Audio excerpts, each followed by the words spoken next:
Welcome to 2025 Mountain West Basketball Media Days, live straight from the Strip in Las Vegas, Nevada, inside Resorts World. Less than 2 weeks away from the college basketball season, and this is the time of the day and the time of the season where we get to project where everybody's at, get to learn about these teams a little bit more. I'm Nick Urias here, coming to you live from Las Vegas as we got ourselves a jam-packed. We're going to be talking with, hopefully, with as many coaches and players as possible. We got Gloria Nevarez, Mountain West Commissioner, that's going to be coming on live at 10:30 a.m.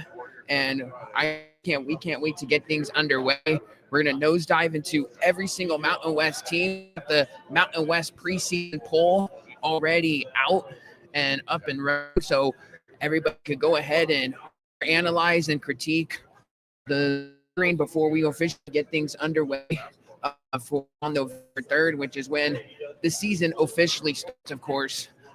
Teams playing exhibition matches. Some teams already have.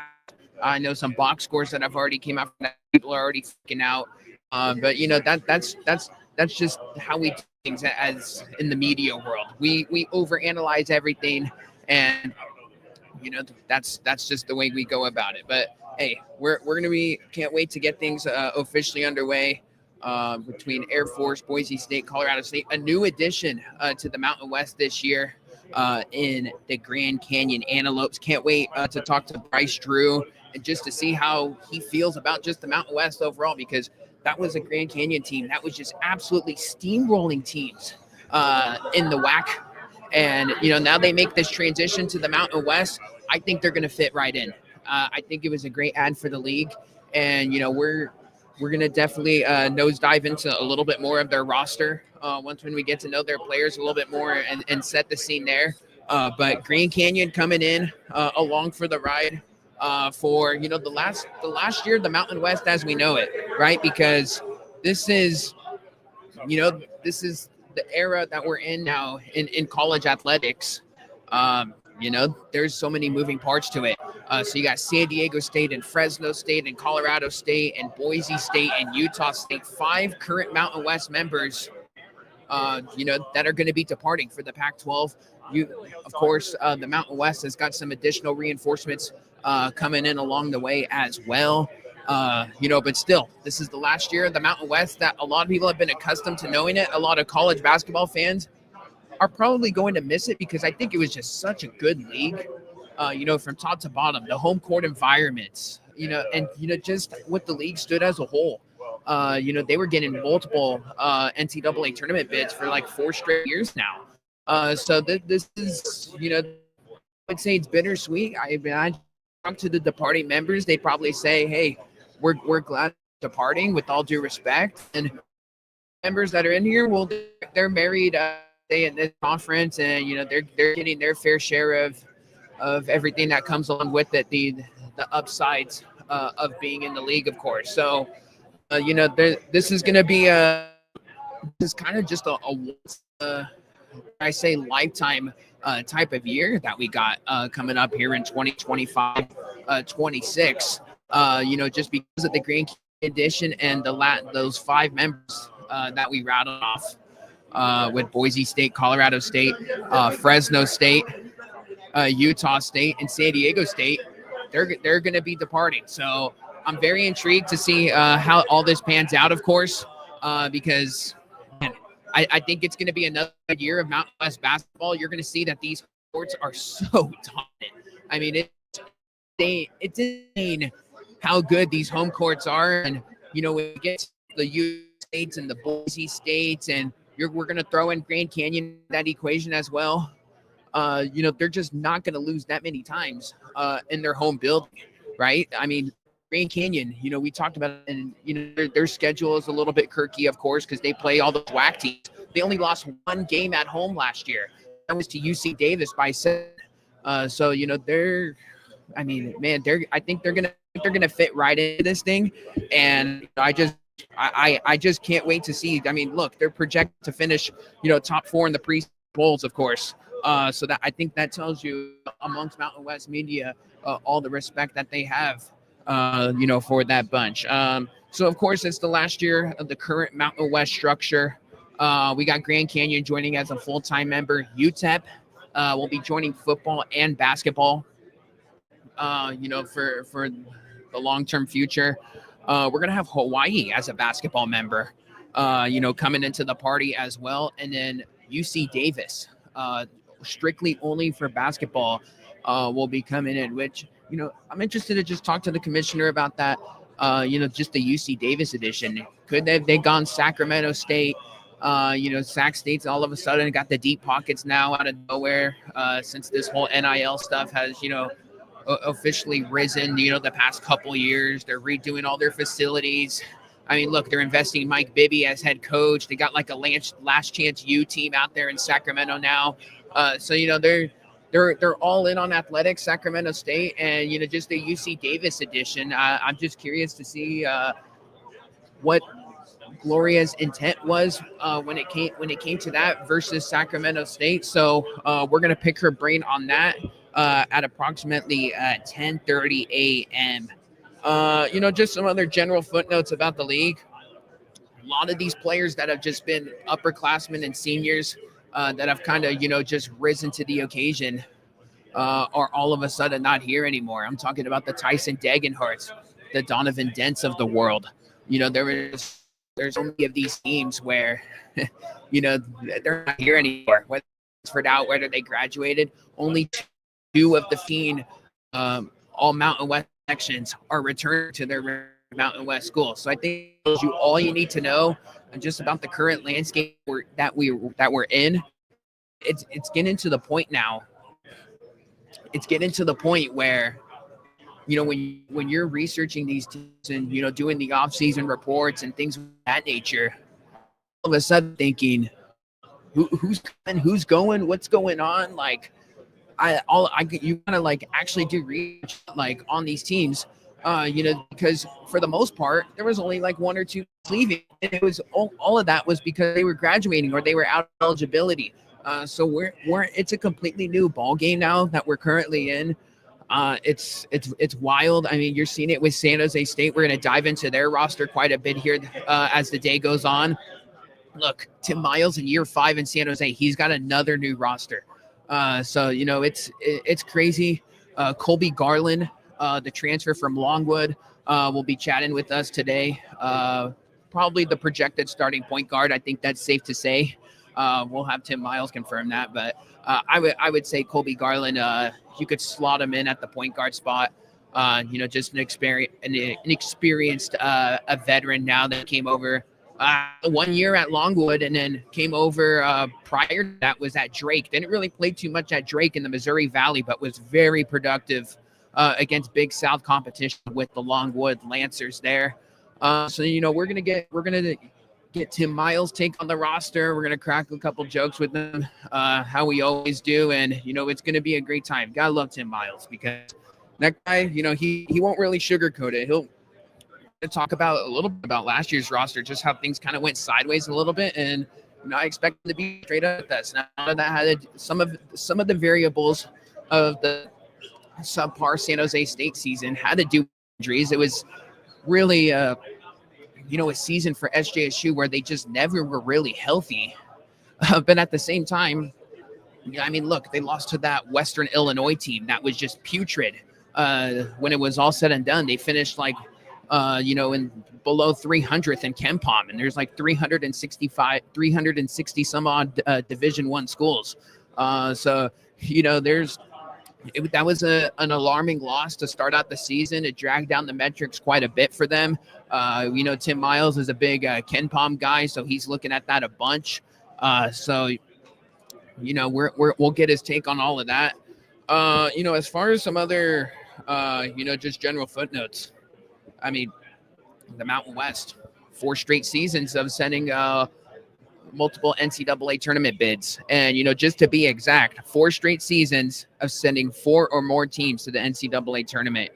San Diego State made it in with the first 4 last year, which, debatable. I know some people were a little bit shocked that they got in. Utah State had themselves a terrific season in year 1. with head coach Jared Calhoun. We'll talk with him hopefully as the day goes on. So yeah, Utah State, San Diego State in the first four. Colorado State, of course, they won the league last year, the Mountain West tournament, that is. And they were just one of those teams that just got extremely hot down the stretch. You did not want to play them during the final, I would say, 10 games of the regular season. And then it just carried over into Mountain West tournament play. Great season for the Rams, led by Nate Clifford. By the way, Nate Clifford, first-round draft pick for the Sacramento Kings. How high are the Sacramento Kings on this kid? Well, he made his first NBA game. He started on the Sacramento Kings, and that Kings roster's got a whole bunch of guards and such. But man, that's very impressive. I think that tells you just the young pipeline. It's Sacramento doesn't have too much of that, but I mean, if a rookie is starting, I know he was a top 20 pick and whatnot, but I'd say that's pretty impressive if you ask me. For a guy that we talked last year in this exact spot, at Mountain West Media Days, and he was straight up saying with us like, hey, we're gonna need to have a massive step up this year. As far as me, with Nate Clifford, that is Colorado State guard, because Isaiah Stevens wasn't there, and look what he did. He had himself some crazy outbursts along the way, averaged like north of 15 points per game. Great from a rebounding perspective, playmaking as well, an underrated defensive player as well, I would say. So we're going to see how, I can't wait to monitor the Nate Clifford situation out there in Sacramento, because that's a really good player. So I'm excited to see how that materializes and see how his NBA career goes from there. So yeah, Nate Clifford is blowing things up right now in the NBA. He had a very great summer league as well. As far as the Mountain West and the schedule, so you got GCU this edition. It's one extra team in the league. Some people are happy about it, some aren't, and that's what's going to make this whole thing a little bit interesting. I would say the people that are dissatisfied with it are some of the departing members, whether that be doing with revenue share or whatever the case may be. But that's just the way things go. But some scheduling notes we need to mention. Colorado State will host GCU, or GCU will host Colorado State, but they will not travel there this season.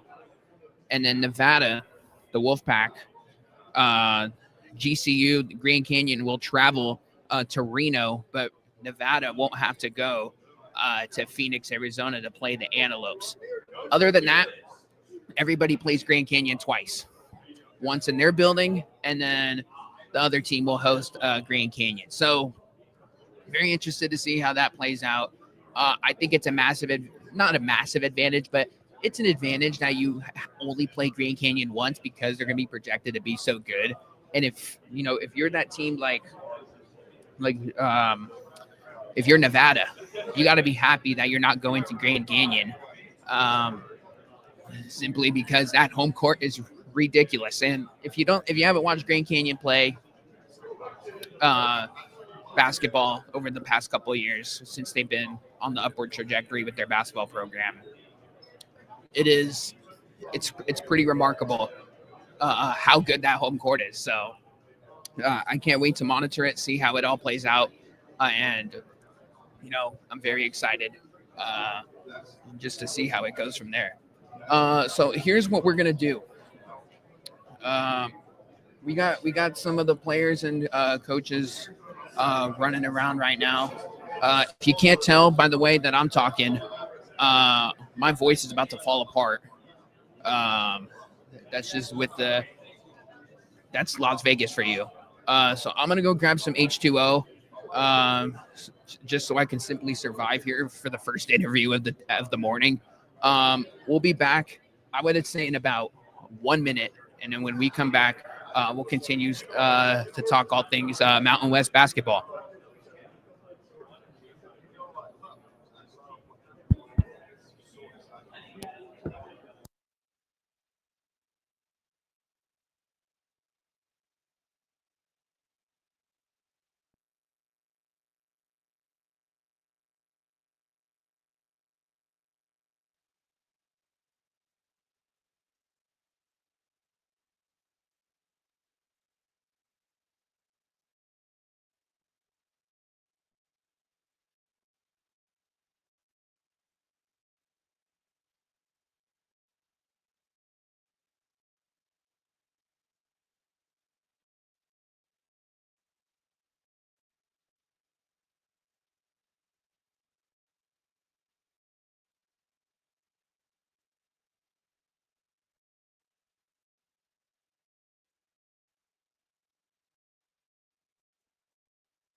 We are back at Mountain Basketball Media Days. I'm Nick Urias, coming to you live straight from the strip of Las Vegas, Nevada.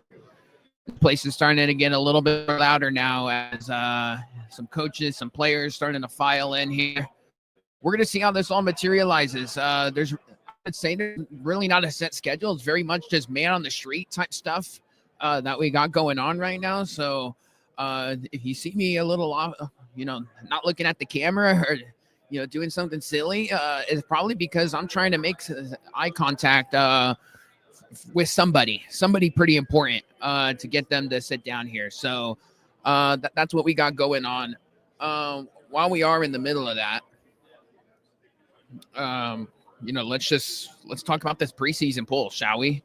I would say it's no surprise that San Diego State preseason favorite. They got, how about that? They got 26 first place votes.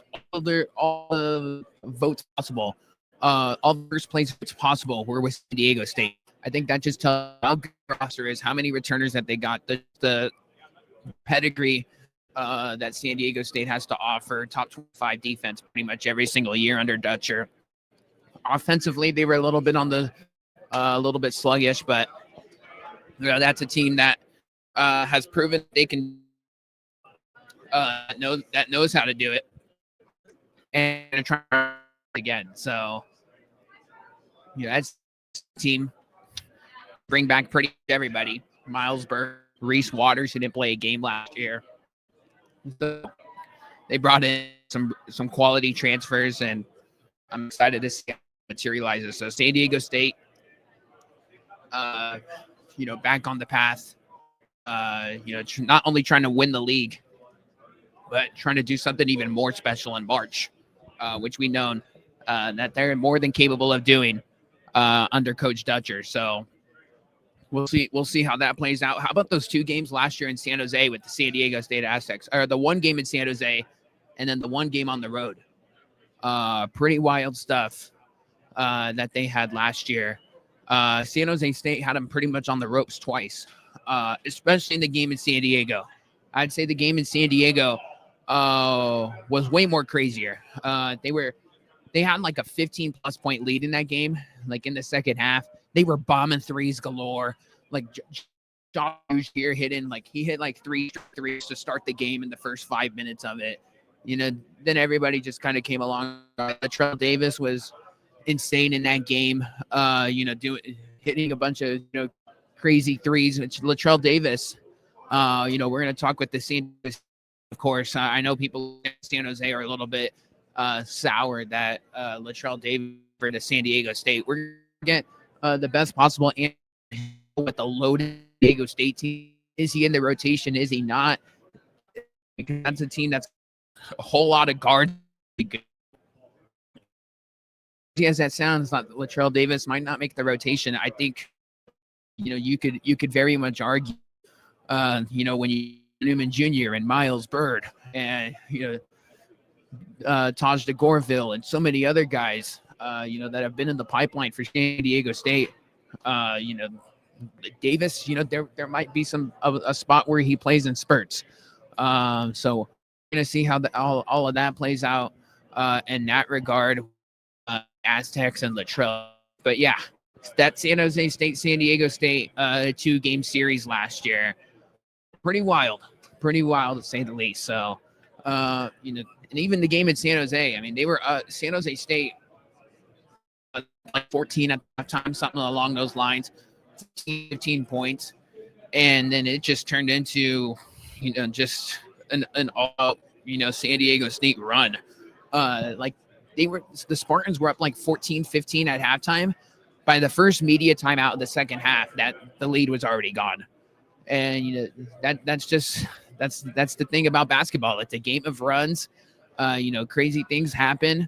And unfortunately for San Jose State, that defense was just not very good last year. And there was spots where they would light up the lamp. They would hit a jillion threes in some of those games, especially on the road, and then they just wouldn't win the game.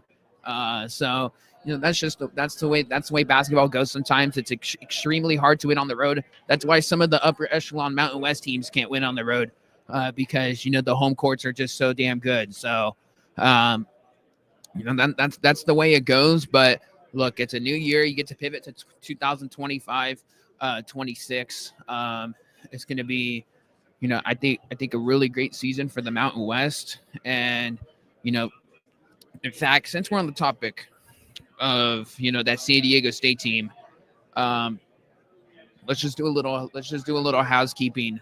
Um, in regards to San Diego State. So the Aztecs, their regular season last year, 21 and 10, 14 and 6, in Mountain West play. They were rock solid, obvious, but even their standards, they were just, kind of really not it, as crazy as that sounds. They were just the eye test their team didn't really pass the eye test. They eke out all these games at home, come out a little sluggish, and it would just kind of turn into a game that they'd barely squeak out. They had some injuries along the way. They have Magoon Guath, Mountain West Defensive Player of the Year, returning as well. Just a massive,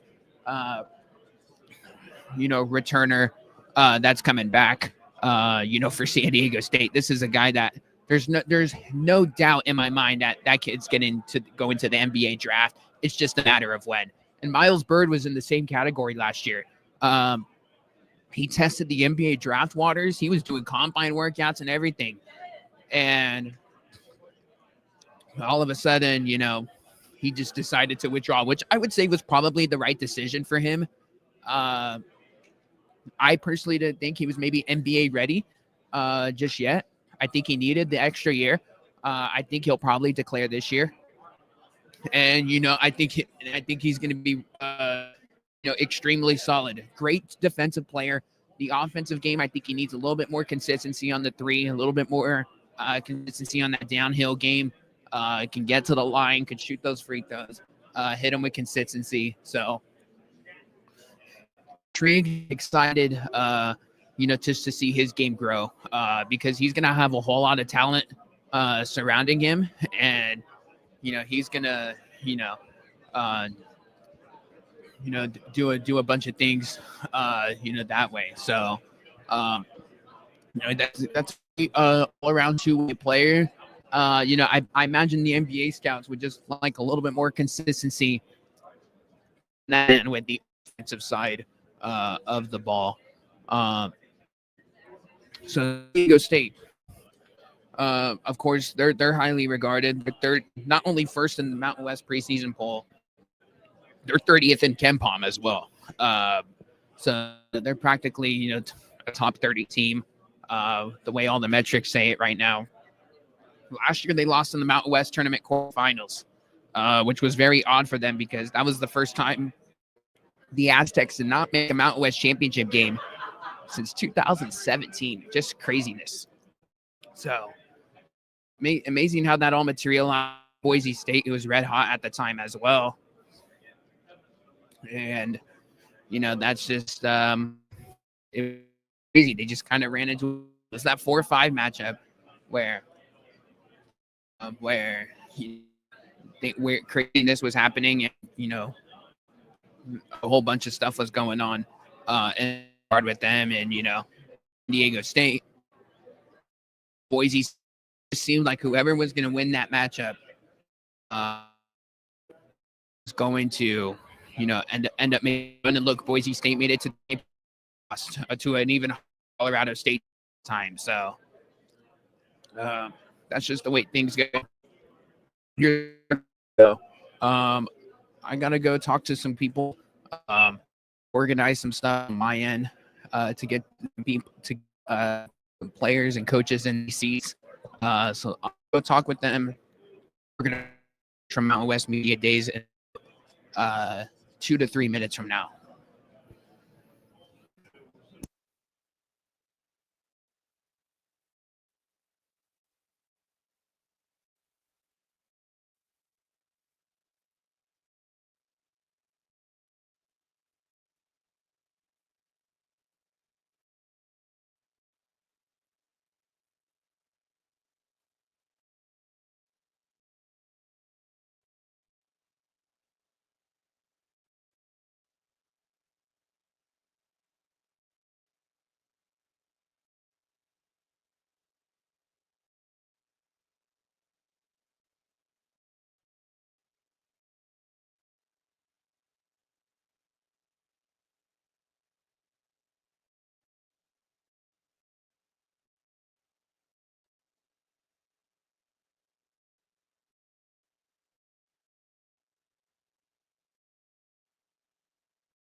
We are here back live at Mountain West Media Days. We got Grand Canyon's Jaden Henley. How's it going, man? Doing good. How are you? Good. Mike is all yours.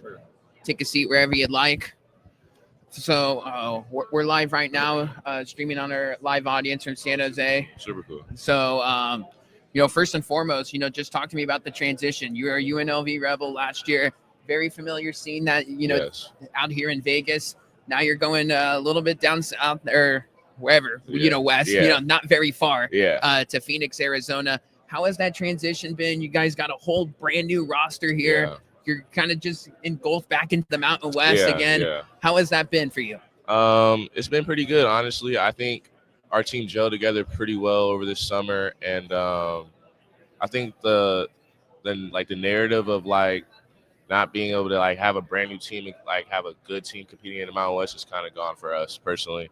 I think we have a team of guys that are unselfish and that care for each other on and off the court. So, Last year, when you're at UNLV, yeah, Deedon Thomas goes down, yes, sir. And then you kind of have this, enhanced role. Yeah, you kind of understood that you had to step up a little Yeah. bit more.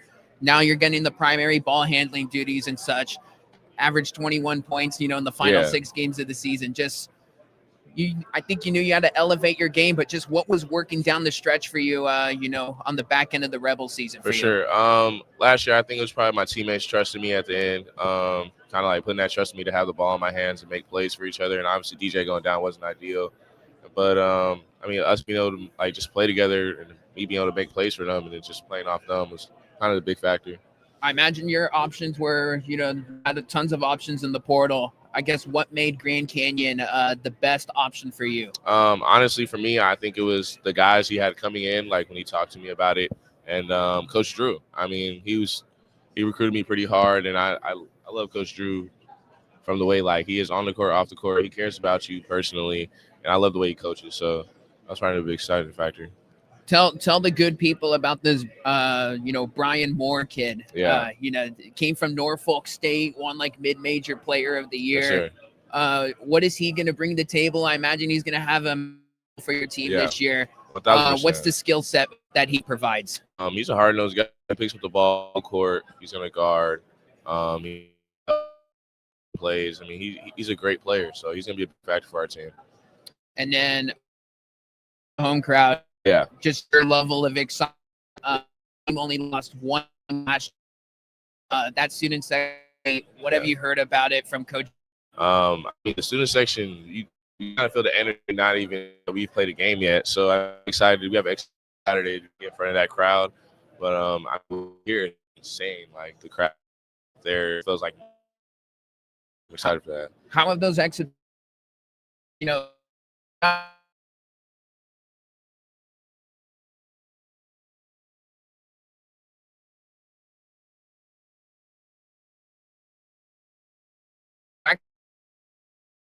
For us, it was kind of showing us how good we are. I mean, we had an exhibition against Baylor. Obviously, things didn't go the way we wanted to. We had a couple mishaps, but the way we went into that game, we treated it like a real game during the year, and you can feel the energy and feel how much we care to win for one another. So, I think it helped us a lot. All right, here's a little bit of a hard-hitting question. Who's most likely to take the game-winning shot on your team if Coach didn't have the play drawn up for a particular player? Who would you trust the most? Maybe it's yourself. In this scenario, let's just say it's not you. Yeah. I mean, not to be selfish for one of your teammates, but who's got that clutch gene in them? Honestly, I'm a pretty unselfish guy, so I would pretty much trust anybody else who's out there. You know what I mean? I think everybody on this team, we have so much talent that it doesn't matter who shoots it. I think we all have trust in each other. So. Right on, man. Yeah. Here's another one for you. One player on your team that Mountain West fans might not know about yet, but are going to know by the midseason. I think we got a few of those guys like Dusty and Nana, who's also here. I think guys are sleeping on them. They don't really know how good they are, and I think they're going to shock the conference and shock a lot of people. So yeah, how about the guy you came on this trip with? Nana. Not Nana. He didn't play last year. He had.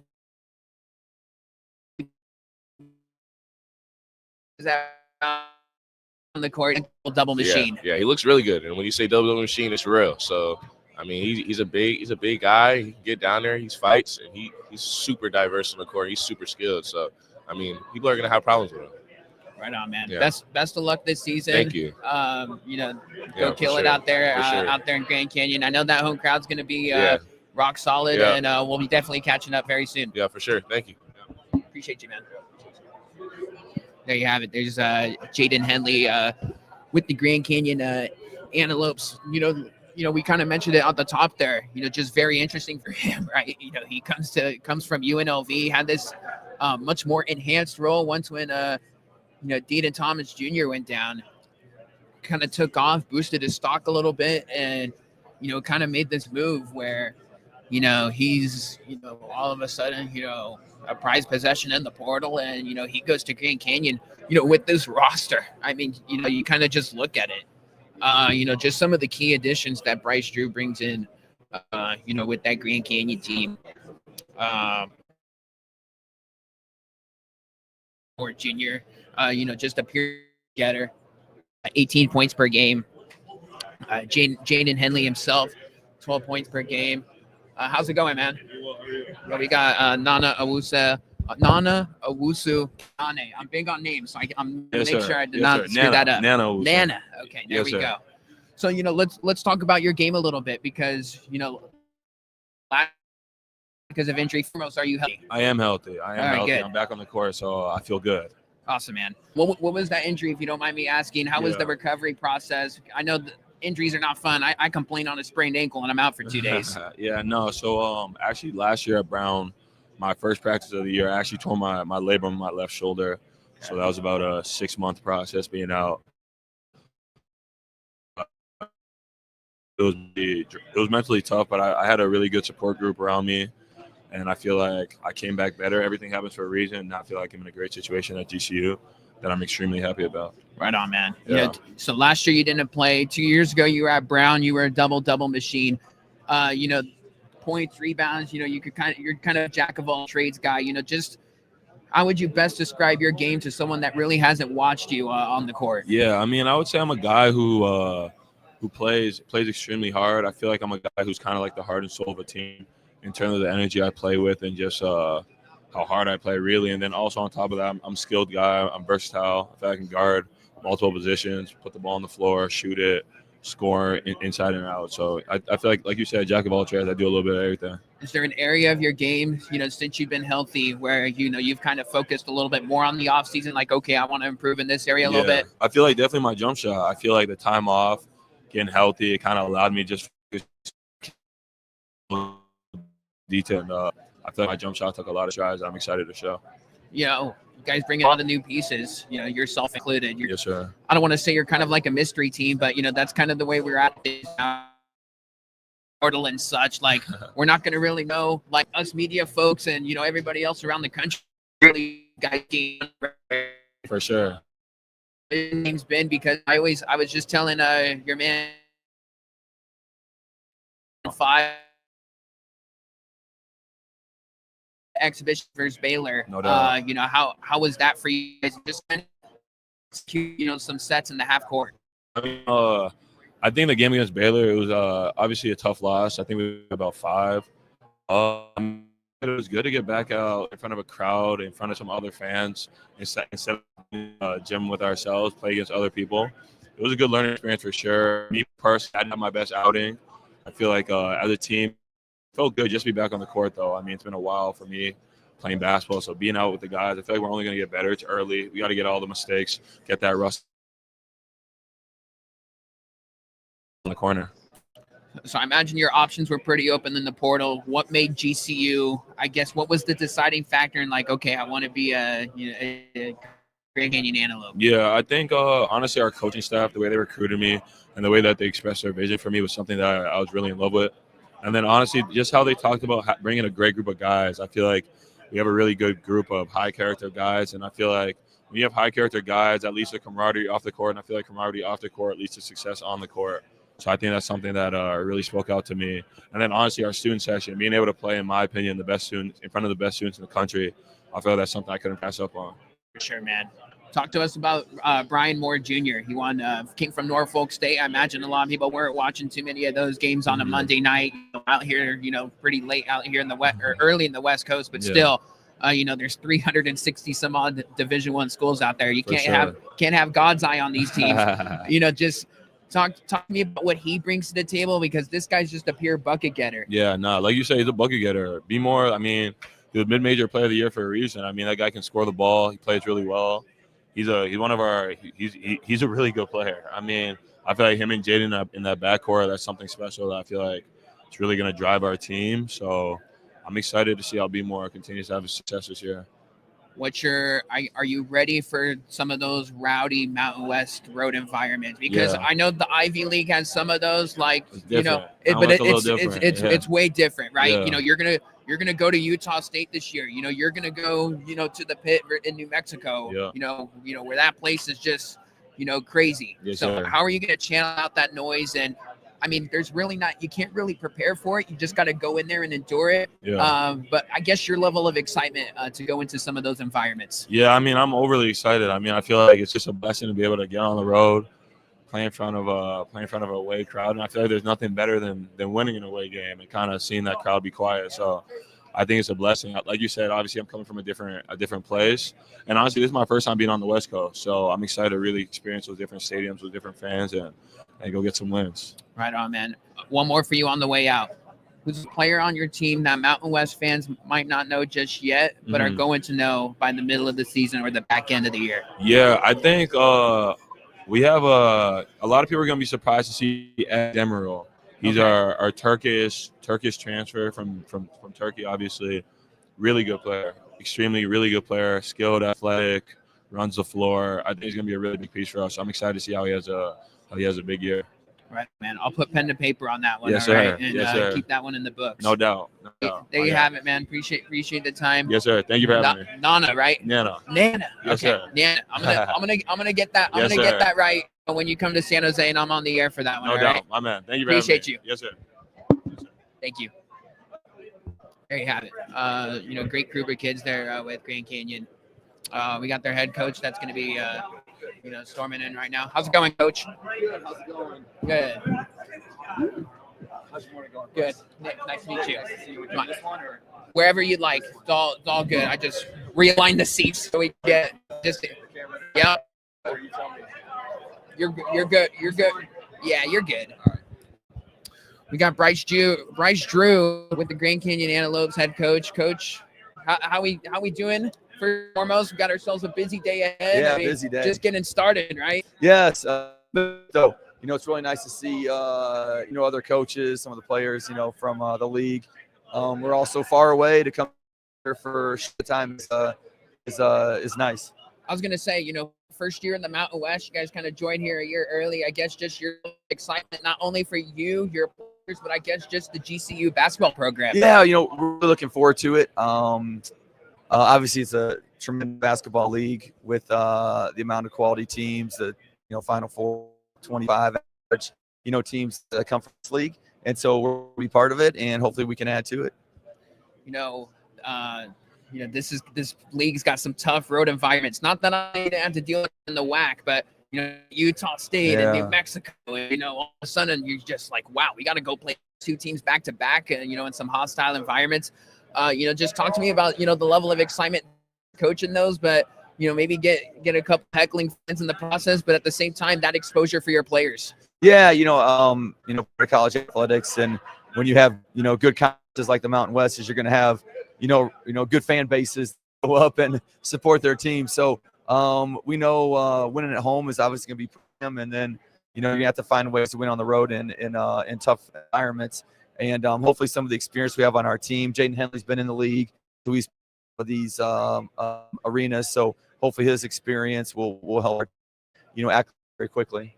I'll flip that question the other round. How excited are you for some of these Mountain West teams to come to your place, because that student section off the charts? Yeah, it's a tremendous experience. After you come to a game at GCU, it's hard to go to another game and not get, from what you just saw at our place. And so it's pretty spectacular. If you haven't been down, recommend it. If you come down for it, it'll definitely change your perspective. But I know our players are the ones. We have a lot of guys that haven't played in front of our crowd first, so they got into our crowd first before we bring in conference teams. Talk to me a little bit about this roster, because you you guys did a really good job about retaining players, right? Whether it be William, Harrison or Tyon Grant Foster, all those kids graduated. So now you guys had to go out in the portal, construct this. Just talk to me about the strategy, bringing these type of players together. Yeah, I think you kind of know going in, you're not going to be able to retain everybody, but what you made a great point. If we retain as many as possible or get some back, it just helps with the flow the next year and the continuity of bringing new guys in to have a few that know your system. And so, we have a couple guys, Mackay, Williams, Caleb Shaw, that played for us last year, were a big part, started some games for us. And it's been nice to have them just to know the drills, know this, and helps other guys get through on that. And hopefully this year too, we got a lot of young talent on our team. One of the big goals would be try to retain as many as possible. I say there's nothing like 5-on-5 games. That's the beauty of these exhibition games. You guys go play big, over there place. Just talk to me about that exhibition game and kind of you guys for the season. With this portal team, you kind of want to go see it out there 5.5 court, right? You're tired of practicing against each other. You need to see different systems, different coverages, and every exhibition game I think helps all of us. Hopefully in the future they'll let us play more than 2 because it's so it's helpful. And we learned a lot last week. We play USC this Saturday at home, and they're great. Opportunity for us to get ready for season. Yeah, I know we're kind of in a weird era now with the college athletics. I just kind of want to get perspective on scheduling now, formulating non-conference, because it's very wacky now, right? We say we play neutral site games, but we're playing like 9 miles away from campus, right? And, for one school, I guess just your perspective on, formulating those schedules. Yeah, it's the toughest parts of the job is trying to get the games that you maybe want or games you need, and then, games to agree to do it, and then the location. And so there's a lot, that goes into it. I think, the league's been great so far. We've been in it and helping us, help navigate some of that and things to look for. But it's such a key part to the league. And to that large bids, you have to have really good game and conference. How often are you looking at the tricks? I know everybody's got their own vision on it, but, with Ben and, Ken Palm and all this stuff, are you looking at it at all? We definitely look at it, of course. Yeah, we look at all the different, analytics out there and how we can, to schedule the best that we can to put us in a position that we want to be in. But those aren't perfect either. Everyone's guessing on new players on a ride when the next year are all going to fit in. And so, and then you have injuries that could come into play, hopefully not. But there's just a lot of factors that go in. And sometimes you can do the best that you can and it's good, or sometimes it just doesn't work out well. There you have it. Great stuff, Coach. Thanks for coming on. Best of luck this season during the match. And we're going to definitely, I don't know about this year, but down the road, definitely come cast a game at Grand Canyon. Well, great talking to you. And let's get down there. Thank you. Appreciate you. Thank you very much. Thank you. Yeah. Yeah.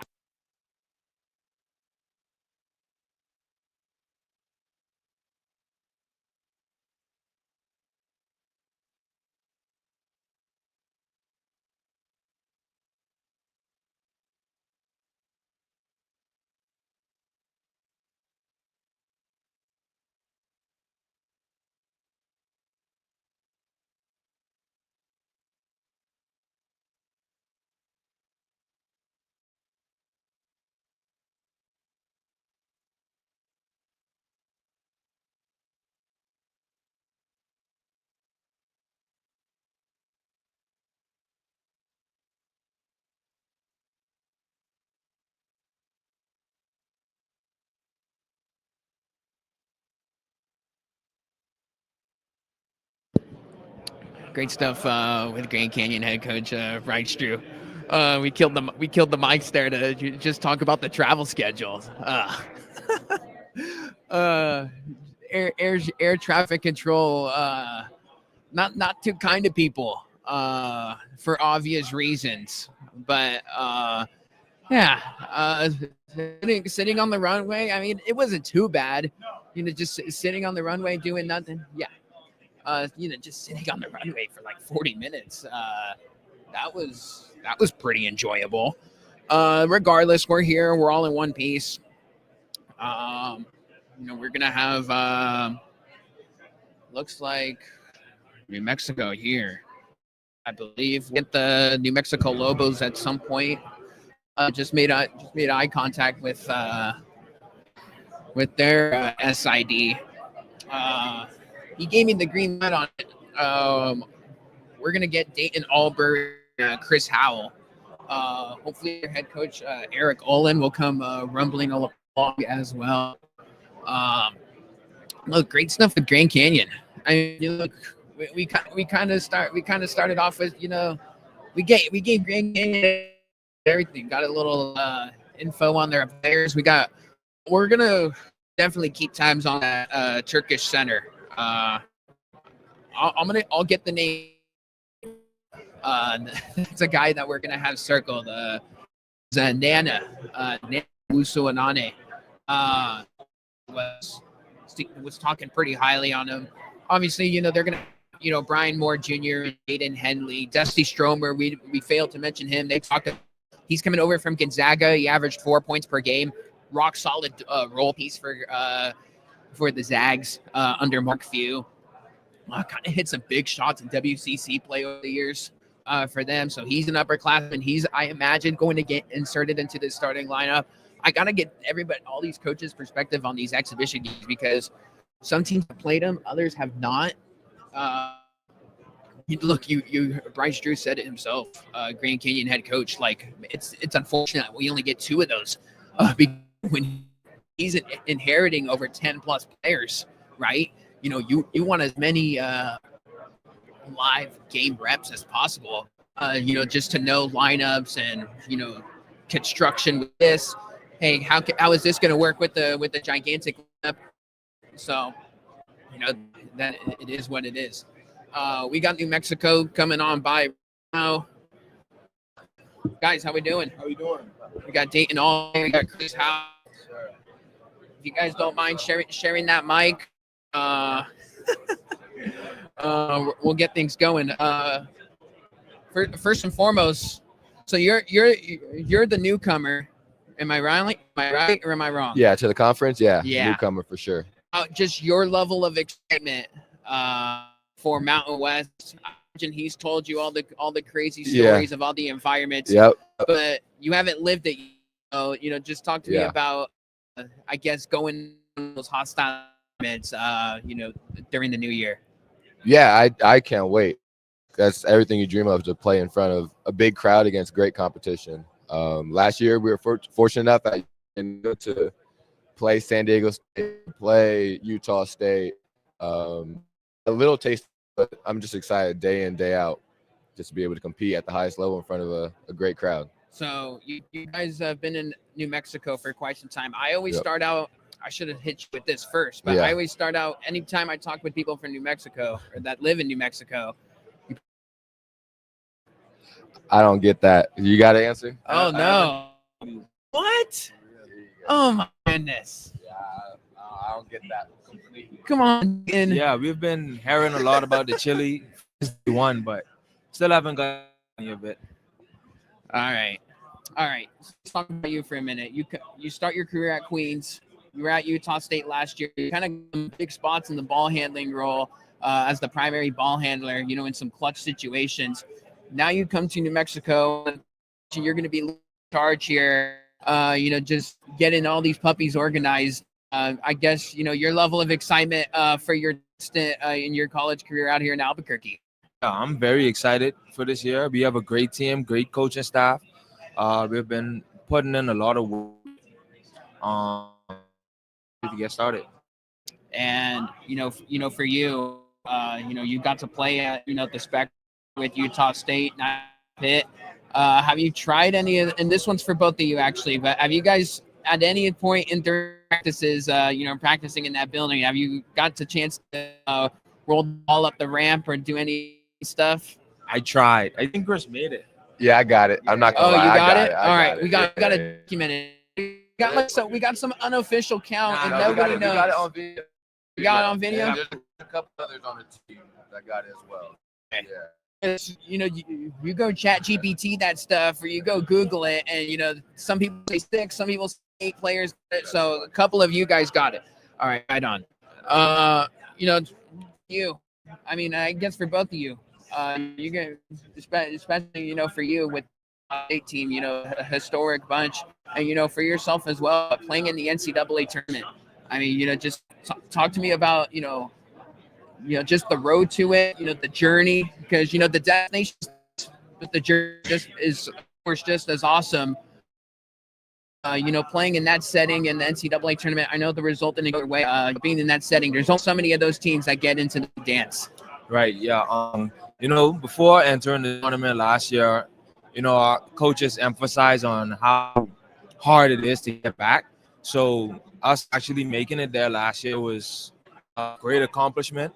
The road to get there is easy. Starting the non-conference schedule, trying to get some quad 1, quad 2 wins to build up your resume. And when you get in conference, you have everybody trying to win the conference, trying to be one of the top teams, and trying to get to that tournament. So every day is a fight, and nobody is. Every team in the own, is competitive. So taking every game seriously and just staying locked in, but definitely trying to get back there this year. For sure, man. Yeah, I think Coach Olin and the rest of the staff does a great job of just laying out day by day, back days is huge. And the destination is great. Everybody wants to be there, but that leads up to that, and that's what we're focused on. Just every day practice is about this guy. We had it in practice, and so take it day by day. We can control is what we have in front of us, and that is today. That's our coach's motto. He's always like, focus on being sharp, being able to execute, being able to compete at the highest level each and every day in practice to start. And we're building up to games now, perform day by day each game. And so, For those that haven't seen your game, how would you best describe it? me myself, Yeah. I like to do the dirty work. Whatever the team needs. I just like to win. So whatever that takes, I'll do it.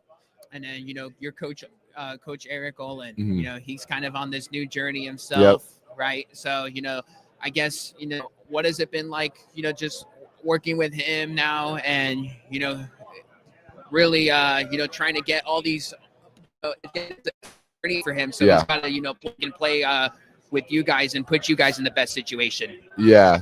Been great. I have a relation than most of the guys on the team, so I've known Coach Olin for a handful of years now.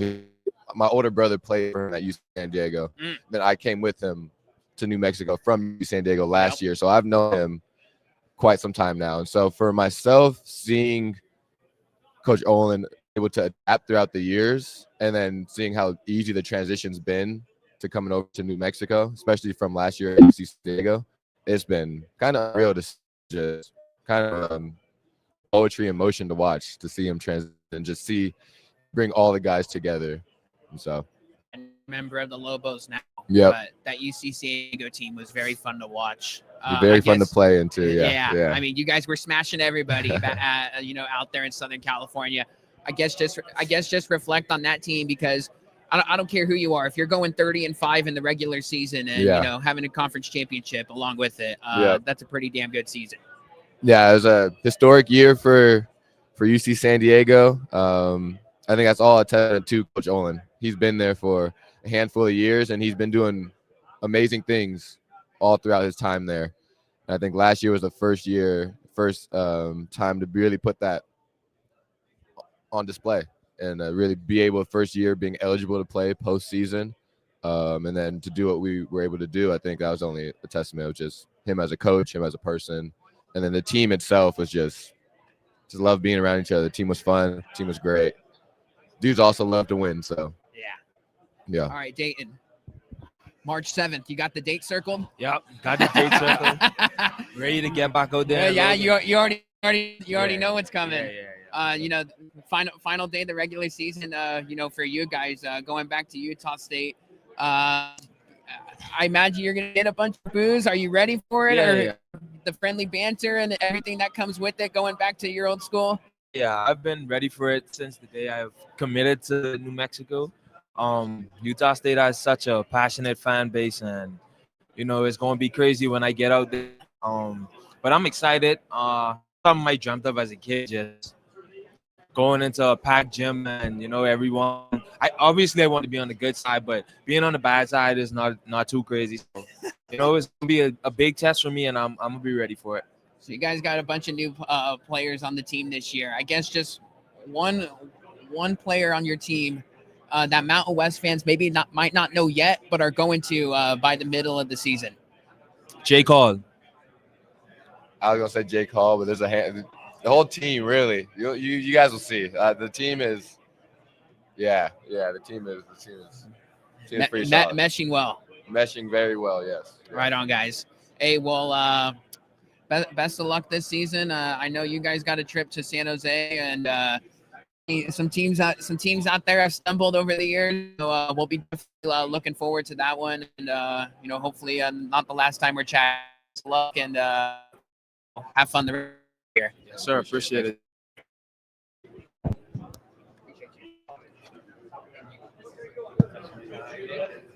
There you have it, the New Mexico Lobos. Dayton Albers, how man stuff. This dude Dayton Albury. I just threw the date. He already knew what was going on. Yep, return game at state. Yeah, I love it. That was a whole lot of fun with those guys, man. So, all people, if you're listening out there in any part of New Mexico, strictly in Albuquerque, can we get these guys like some red and green chili, please, just to try it out? That's a New Mexico staple. Yeah. We talked to the football guys, Gabe Lopez and Richard Pierce. These guys hit me with green chili and Big Christmas. So, a few months ago. So, all the good people out there in Albuquerque, let's get something going. We got Tim Miles, all of his Field of 68 buddies yelling at him, what's going late? Oh boy. Man. What a crack up. We'll be talking with Coach Miles. We'll give it all the heady hitters. Colby Garland and Pasha Gadarzi made the trip out to Las Vegas. How's it going, man? Good. By any chance, are you looking to interview? Yeah, I'm open right now. So whether it's coach, players. Yeah, I think I can bring both my players. Awesome. Send them over. I'm ready. Yeah, what a funny stuff. We're gonna actually have the Nevada Wolfpack. Their players come rumbling in right now. That's gonna be Chuck Bailey III and Tyler Rollison standing off to the side right now. But man, just to close the book on the New Mexico boys, let's get some green chili. But I mean, we gotta set up. We got the Nevada Wolfpack rolling in. Fellas, how we doing? How you doing? Good. We got Tyler Rollison. We got Chuck Bailey in the house. Fellas, mic is yours. How we feeling about the Wolfpack this year? I mean, you guys, you two are some of the few returners. Mm-hmm. Being in this pipeline once again. I guess you're just optimism about the 2025 season. Yeah, I feel good. We got a new team. I think we're gonna compete a lot this year. We're gonna put everybody on notice and they're gonna learn something about Nevada Wolfpack. No, definitely what Tyler said. Excited for the season. Excited to, show everybody our team and really just show how much we've been working this all season, especially me and Tyler in a sense. We've been in the gym all off season. So, yeah, definitely that. So when you guys bring in, a bunch of guys, we're in the portal era now. So, if you guys, some guys are going to go, right? They always say the transfer portal doors swing. Some new guys that you're going to have to build relationship, coach up, kind of learn each other's tendencies. How has that been overall, working with those guys, working out the kinks and just learning about each other in the process? Overall, it's been good, getting to know the guys. I feel like we built a strong bond with one another and, really just seeing how certain dudes play and how we play with each other, how we mesh. Yeah, I think the Bahamas trip helped everybody out a lot just with their bond and connection. So we just got to learn each other better off the court.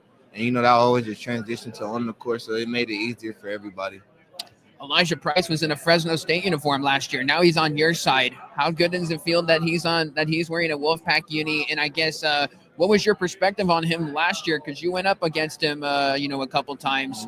What did you, I guess, learn about him that you maybe didn't know about when you played against him last year? He a good teammate. He holds people accountable.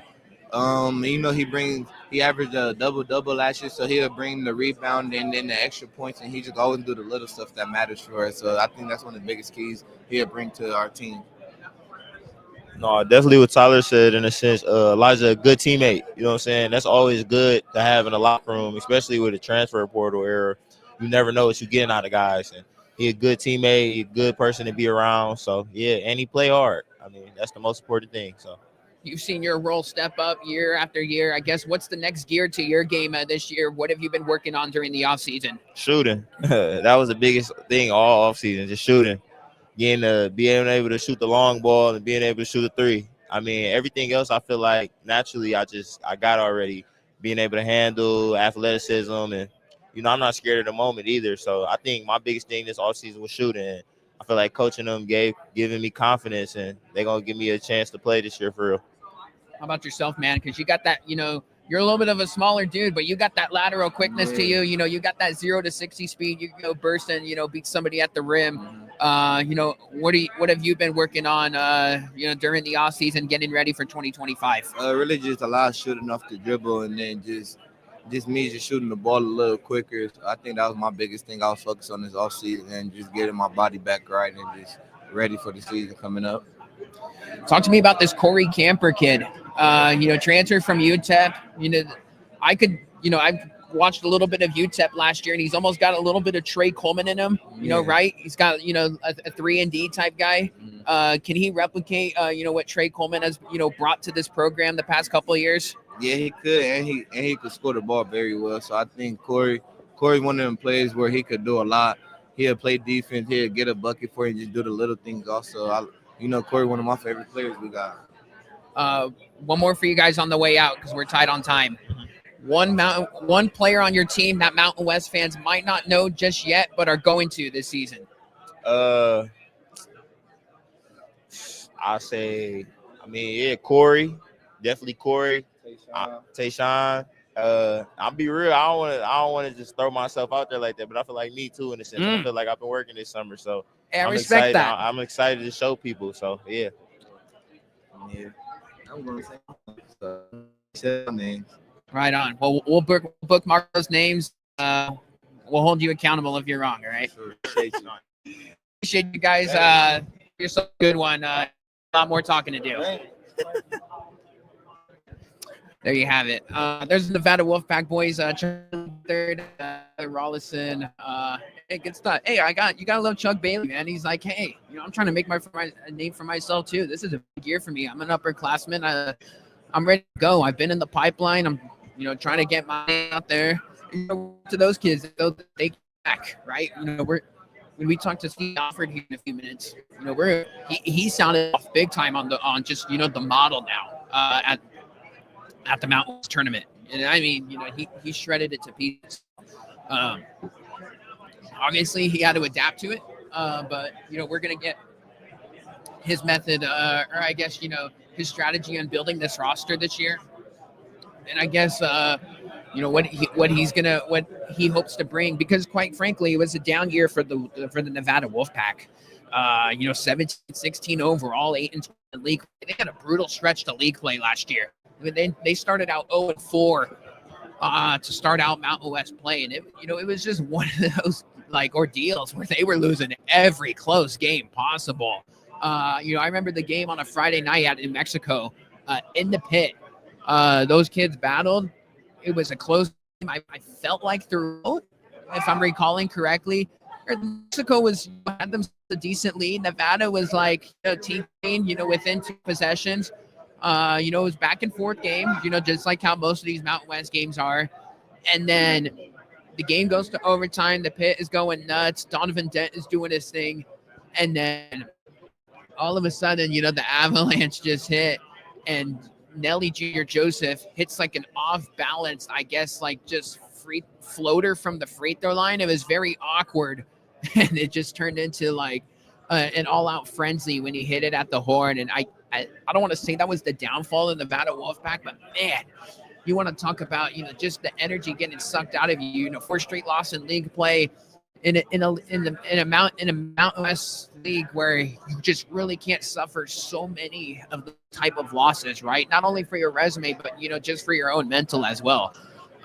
So you know, that was tough for them. Let's while we got a little break here before Steve Alford comes in. Let's talk about, you know, Nevada and, you know, what's coming in, what's coming out. Some key departures for them. Kobe Sanders. Kobe Sanders was their point guard last year, averaged 16 points per game. He went to the NBA. He was a second-round pick selected by the Los Angeles Clippers. So he's no longer on this team. Nick Davidson, Mr. Nevada himself, you know, he decided to depart for Clemson in the portal, averaging 16 points per game. He was a big part of them, and he was kind of the guy, like freshman year, he kind of stole the job from Will Baker, you know, in the Mountain West tournament. The following year, he had himself a bigger role. Will Baker transferred to LSU. And then his junior year is kind of like, okay, you're the number one option now. And, you know, he averaged 16 points per game, maybe a little bit underwhelming. 16 points per game is really damn good. But I think they were expecting a little bit more from a usage rate out of him. I don't know if that was a coaching thing or, you know, what was going on there. But I imagine they were investing in a lot in Nick Davidson. You know, they were keeping him on the team there. So that was a guy that, you know, I imagine that they were pushing for hard, but obviously Clemson pushed harder for him. So that's obviously a big loss as far as, you know, their front court is concerned. Trey Coleman graduated. You know, sucks for him. He had a season-ending injury last year, like around January, February, and it just, for what was a really rock player. We talked to him last year in this very building. You know, solid 3-and-D guy. You know, a forward, you know, that can go hit you a clutch shot. Might not necessarily light up the lamp as far as points per game is concerned, but that's a guy you a big time bucket late, and just a terrific defensive player. He's probably one of their best defensive players. So, you know, when you bring a guy like Corey Camper, you know, and I see the same archetype and build, you know, that Corey Camper has with Trey Coleman. You know, I feel like that might be the replacement there. Xavier Dussel, one of the best three-point shooters in Mountain West history, departs out of eligibility. Justin McBride, Brandon Love, and Daniel Foster, all out of eligibility as well. That was a very senior-heavy roster, and I think that's why so many expectations for that Wolfpack group.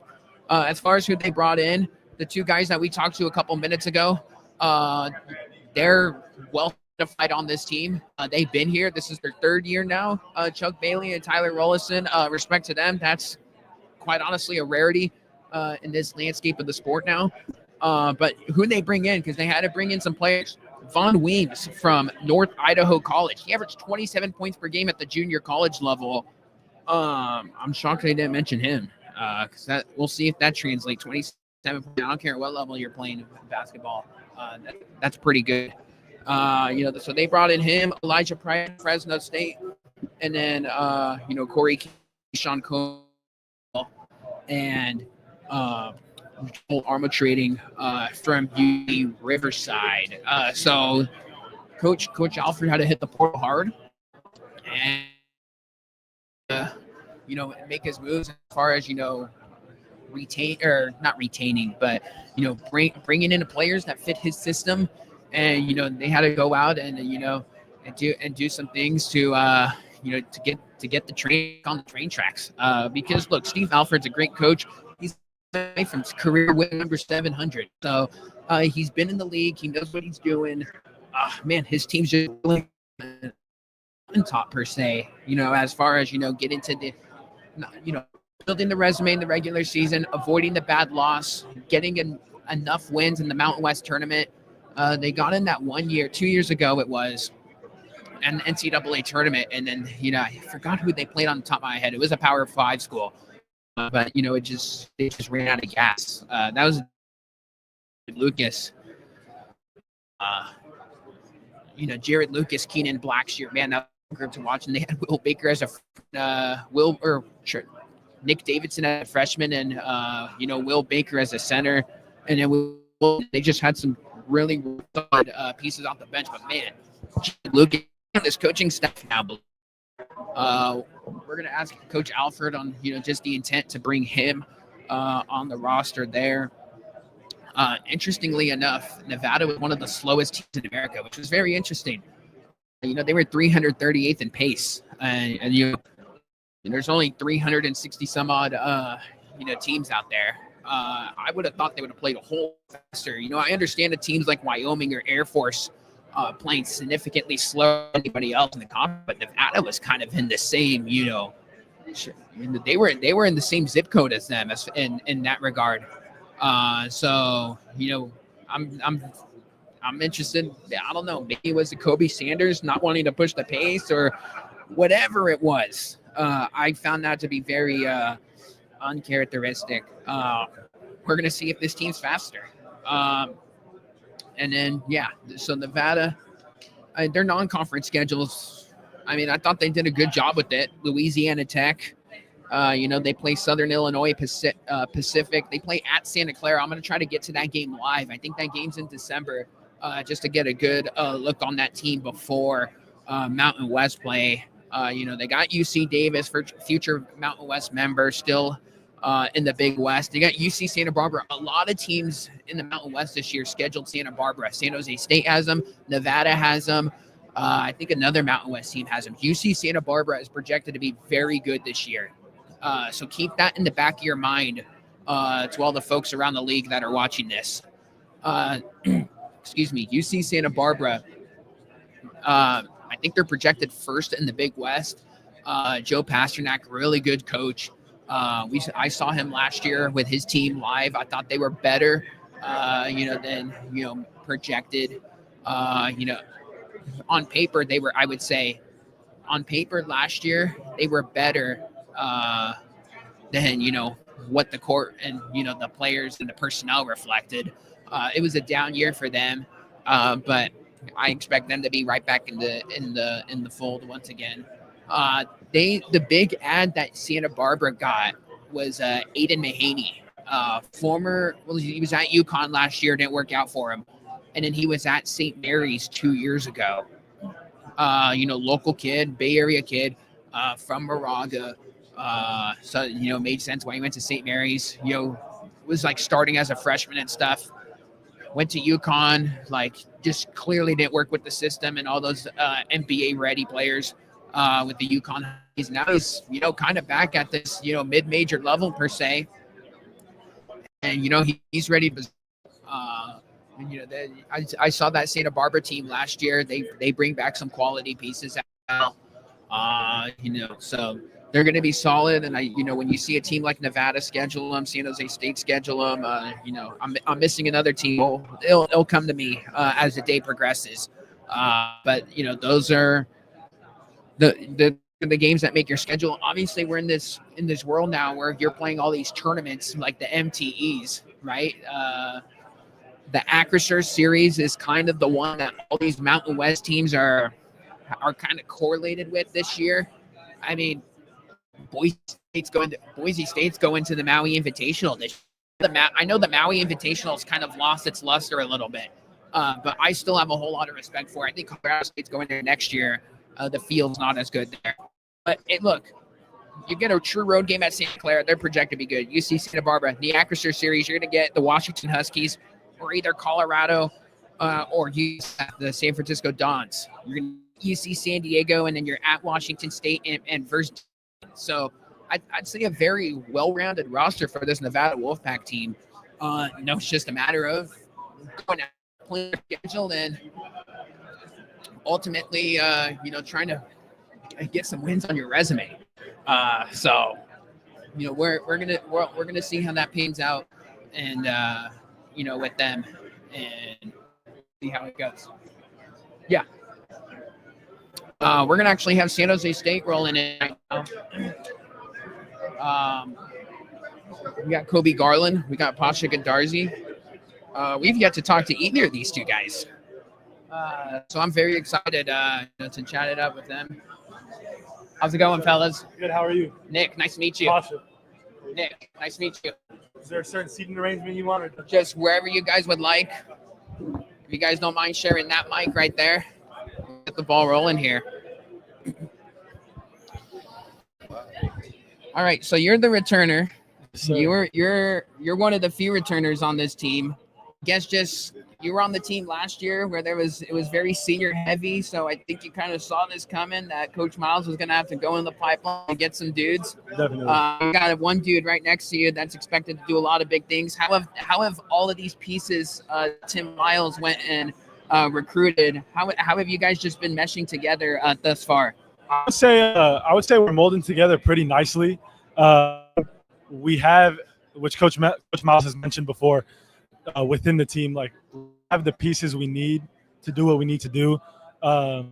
We have toughness, we have the shooting, we have the length. So I think it's just about, as we continue to practice and be together more, it's about understanding each other and playing to each other's strength and hiding our weaknesses. So I think there's a lot of good things got for us in the portal. So I know you're a sniper yourself. You love to shoot it from beyond the arc. I've seen snippets of your practices. You're one of the few guys that you're one of the last guys to miss. So I guess what's an area of your game that you've been focusing on the shooting this offseason? The biggest thing has just been on the defensive end, being able to guard. In order to get on the court, especially in the Mountain West, you got to be able to guard, and that's something I've took pride in the offseason. It's been a focus of mine. The coaches have told me I need to improve. So just being able to guard, which I think I've been doing a much better job of, just being able to handle pressure with the ball in my hand. All right, so Colby. Yes, sir. Yes, sir. You're a Texas kid. Arkansas. Right? Arkansas. Okay. Yes. I'm off a little. No, I'm off the time zone. No, you good. Okay, but you started out in Des Moines, Iowa, and then in Farmville, Virginia. Quite the culture shock in San Jose. Right, man. It's different. It's California, but they say the West Side is the best side, man. So there you go. Yes, sir. How has the Tim Miles experience been so far? Because he recruited you hard. Yeah. I've been to his practices. Yeah. He's not afraid to chew you guys out. Right.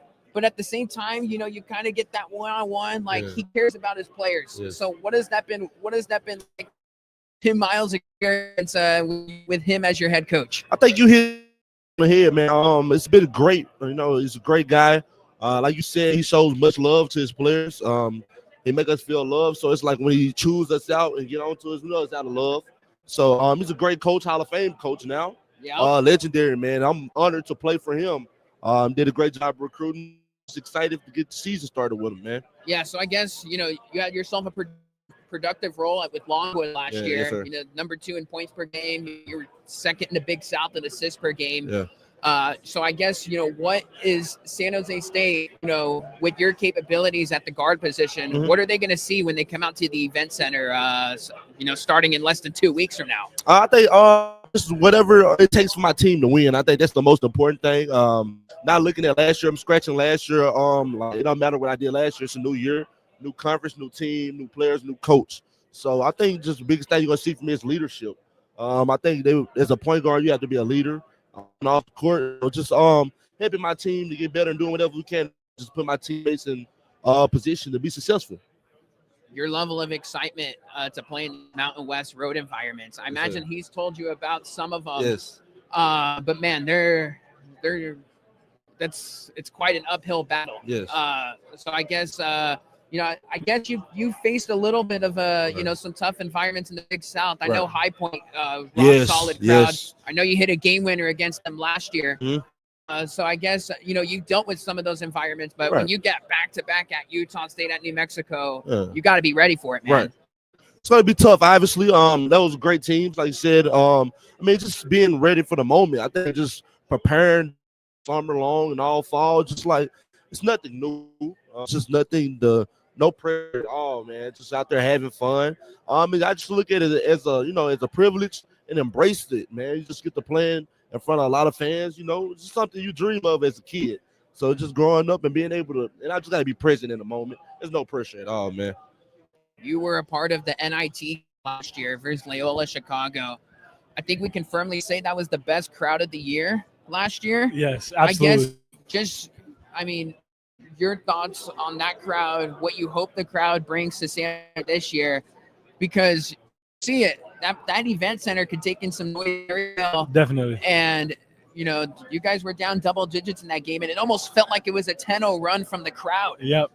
I think something maybe the fans don't understand is how much of an impact they really have. Like if we can get a crowd like the Loyola Chicago game on a nightly basis when we play in the event center, like that's a 10-point advantage on its own. Like it was super fun, and it was the growth that San Jose State as a the growth we've been able to see in the crowd attendance as the year went on. It got better and better.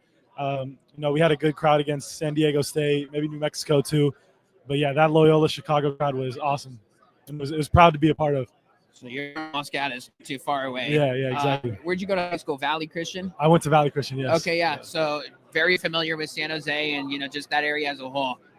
Where's your favorite food spot in San Jose or maybe in the South Bay? Oh, yeah, put him to something. Yeah. Man, I gotta pick some Los Gatos just because that's sure. Where go to your grew roots, up. Man. I gotta say, Loma Brewery in Los Gatos has the best fried chicken sandwich in South Bay. It's fire, and they got good tacos, and that's usually when I go home and I go see my parents. Too good spot. All right, so there's tons of new. I'll bookmark that, by the way. I'll get back to you. I'll go and then come to you. Yeah, please do. I'll back to you on a one-on-one in the middle of the. Have my. Give it a rating. But you guys got tons of new this year. Give me name or multiple names. If just player on San Jose West fans are going to know that might not know yet, but are going to know mid-season. Well, I meant in the field of 68, I mentioned Adrian Myers. Just a really talented guy. Like really, the sky is the ceiling for him. Like he has no ceiling. He's a really good player. I would also say someone like Ben Roseborough. He redshirted last year. Yep. He's had a couple surgeries. He's just like strong guard, super skilled, and he plays hard. And I think he's someone who's going to have an impact, and people will look forward to watching him play. Who do you got from maybe one of the newcomers that maybe SJSU hasn't really seen just yet? I think this guy named Javon Hanna. He played at Central Michigan last year or Western Michigan. Yep. Can't remember what conference it was, but he did win the Sixth Man of the Year. I'm pretty sure. Yep. He's a great guy. He's he's as solid as a rock, man. Plays both ends of the floor. He's one of our captains. He's got great leadership. He's a veteran guy. So, we kind of look at him for direction at times. He's a great guard. Plays out 2 feet very well in the paint. Very strong, very physical. Loves hustle, loves the game, loves his teammates. And I think he's going to have a big impact for us this year. Right on, guys. Yes, well, sir. Hey, not the last time we'll be talking. We'll be hitting the one-on-ones, throughout the season. We'll be talking to you after the games, hopefully after some guys' sake. Definitely. So, hey, best of luck out there. Not going to keep you guys too long here because I understand you guys got another 4 hours flapping your man. Yes. Hey, we appreciate you, man. Appreciate you guys. Yes, sir. Appreciate you. Yes, sir. Yes, sir. There you have it. Pasha Garzi, Colby Garland, 2 San Jose State newcomers. Or no, Colby Garland's a newcomer. Pasha, one of the few returners from. So he's trying to mold together. Jermaine Washington again, a returner as well. So we're gonna see how this materializes. Let's talk about this team for a minute because Colby Garland I think is going to be really good for this team. I think he played against some solid Big South teams. I know the Big South is not the biggest conference in the world, but High was a really good team last year. His Longwood team was actually pretty as well. They were kind of like right around middle of the pack. The UNC Asheville's been has been a name there. In the Big South Conference themselves. So, look, SJSU, the schedule's rough to start the year. We're going to get some Coach Miles' thoughts on the schedule. At Michigan State, at Utah, at UC Santa Barbara. We talked about that Santa Barbara team. That is a really good Santa Barbara team. Not to mention you're getting a Big 12 and a Big 10 team on the road. So, it's going to be very interesting to see how that pans out. That, for the Spartans last year, 15-20 overall, 7-13 in Mountain West play. This was a team that, of course, beat Wyoming in the Mountain West tournament first round. So they got that done barely, but they got it done. Winners by 5. They controlled the whole game. Things got a little squirrely and scary there for the Spartans. But they went out and got the job done. They swept Wyoming 3-0. When you count the 2 regular season matchups and then the Mountain West tournament game. You get Wyoming, and then just overall, I guess just a frustrating season, just for SJSU, because they had all these injuries and, they had all of these other, moving parts and such. And man, the team was never 100% healthy. I mean, maybe at the start of the year, but those guys were battling some injuries. I mean, Will McClendon last year, he's at North Texas now. He came and, got injured in January, and, he ultimately, was, he never came back. The injury sidelined him the whole time. It's one of those unfortunate things here. It is what it is. The injuries. What stinks about the San Jose State team last year, you could see the glimpses of them and what their capabilities were, and you're like, man, they could really beat San Diego State at home. Man, they had some of those Mountain West teams on the ropes. Colorado State comes in there on New Year's Eve. They kicked San Jose State. But a lot of those Mountain West teams that came into San Jose last year kind of went through it a little bit, where it was like the game was like within one possession, with 10 minutes to go in the ball game, the game's just kind of hanging there. San Jose State wasn't really good in the clutch game situations last year. It is what it is. They got to get better at that. But this is a team that just lost so much, and a lot of it was, they graduated kids. Right? Josh Aduje, he's playing overseas. He was awesome for them last year. 13 All Mountain West, 16 points per game. Will McClendon, he was out there, gave him some good stuff, 12 points per game. Now he's at North Texas. And, the injury sidelined him all year. Latrell Davis, which I think was the guy that they were trying to keep ultimately, he hits the portal, goes to San Diego State, forced to another conference foe. Tim Miles, back-to-back years where he loses one of his guards to a Mountain West rival. I'm going to certainly ask about that. They graduated Donovan Yap. He was in his final year. He was a super senior, 10 points per game in that regard. Rob Viola went to Minnesota, going to 10 school, followed Nico Medved there, which, of course, Tim Miles and Nico Medved worked with each other at Colorado State. Very tight-knitted relationship. That's pretty well documented. And then Sadadrian Hall, Day Hall, 8 points per game. He was a fifth year. He was a grad student. He was a grad transfer. He only had 1 year of eligibility. Man, he was really good in the Cal Poly game, but man, he was kind of reckless in some spots. Shot selection could have been a whole lot for him with that Tim Miles team. I'm not going to say he didn't fit well with the team, but I would say more selfish, as far as shot selection is concerned. Didn't really have that success within this game. But regardless, that pass. So those are like the massive departures for this team. As far as coming in, we talked with Kobe Garland. He's from Longwood. I think he's going to be rock solid, number 2 scorer over there. Javon Hanna was the guy that Kobe Garland, he said he's a grinder. Terrific two-way player. Was the max sixth man of the year. I think it was 2 years ago now it was.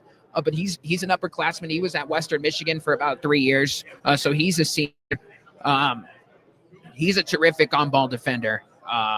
They brought in Yafet Mondi, started 19 of 32 games at Iona last year. He was a productive piece for the Gales. Straight. I think this guy will be a really solid guy that comes off your bench for San State this upcoming season. Marcus Overstreet, transfer from Mercer, only started 2 games last year. And he played 9 of them, so he was healthy all year. But that was the guy that averaged 6 rebounds per game, so he'll definitely get you that size. I mean, with Yafet Mondi, which was a guy that they were trying to go get in the portal, typically in the transfer portal with how this stuff works, you really want to go attack and get your bigs and guards first.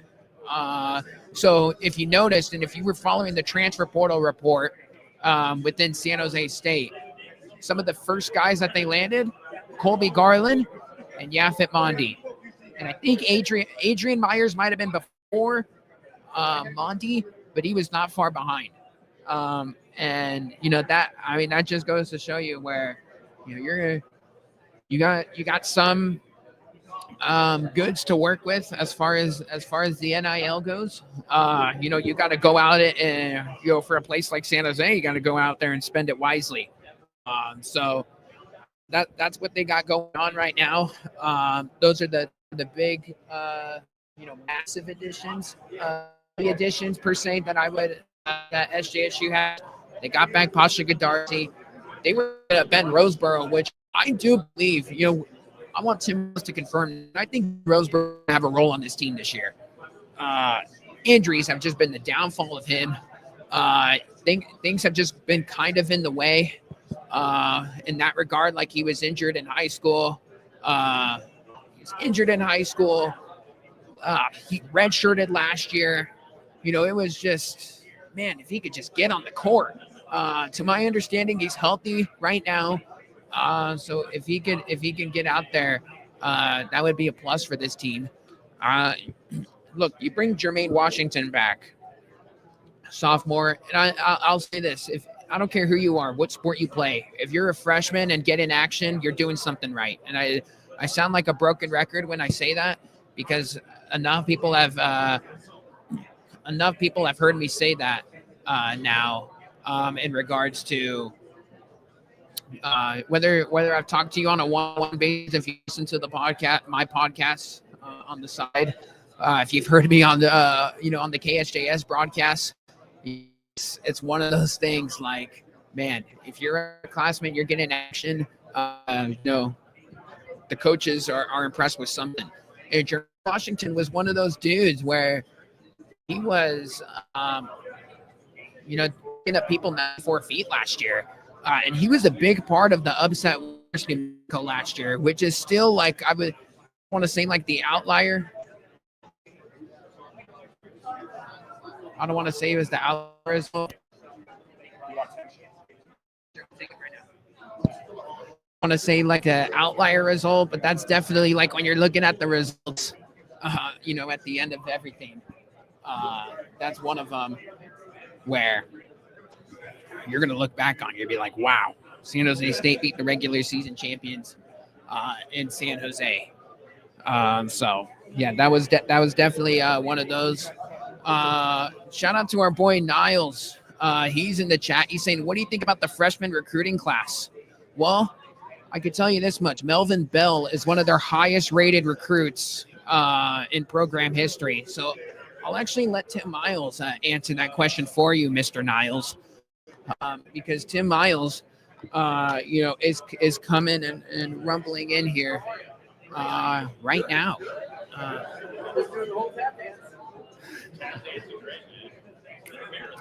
I've been around a long time, right? How's it going, Coach? How are you? Great to see you. Good to see you. What's going on, Nick? Mike is right here's good. Mike is yours. Mike is hot. So you're 5 in San Jose.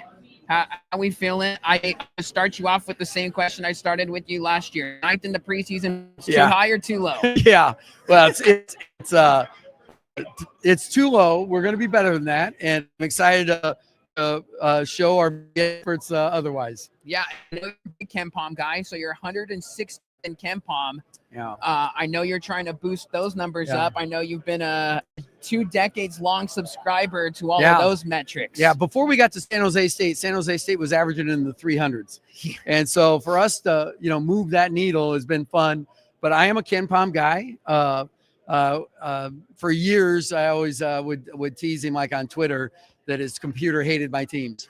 But at the same time, I think that it's valuable information. The analytics and the math part of basketball is something I bought into since I was probably the coach before I even knew it, but probably the coach for sure at North Dakota State is when I started using his site. And I was one of the first guys to do it. And it's he does an outstanding job, and there's a lot of great things, but how you apply it to your team is what matters. Exactly. So we're replacing the starting 5 again in San Jose. Right? So I guess just how have those new pieces been working together? You only got here so long now. Yeah. Those summer works and, getting ready, the exhibition game becomes now. How has this team been meshing? Yeah, I think that their buy-in's really good. Like they really like each other. They want to do well. They want to play for each other. And that's not always the case when you have 8 new guys, 9 new guys, 7 new guys. And so I like this group. I think they'll be fun to watch. If you think back to the NIT game last year, and how great that environment was, and the crowd was into it, and it was a heck of a ball game, and it didn't go our way at the end, but at the same time, it was a great experience. San Jose be that way. We just need it from the beginning instead of right at the end. And this team's got a chance to make some history.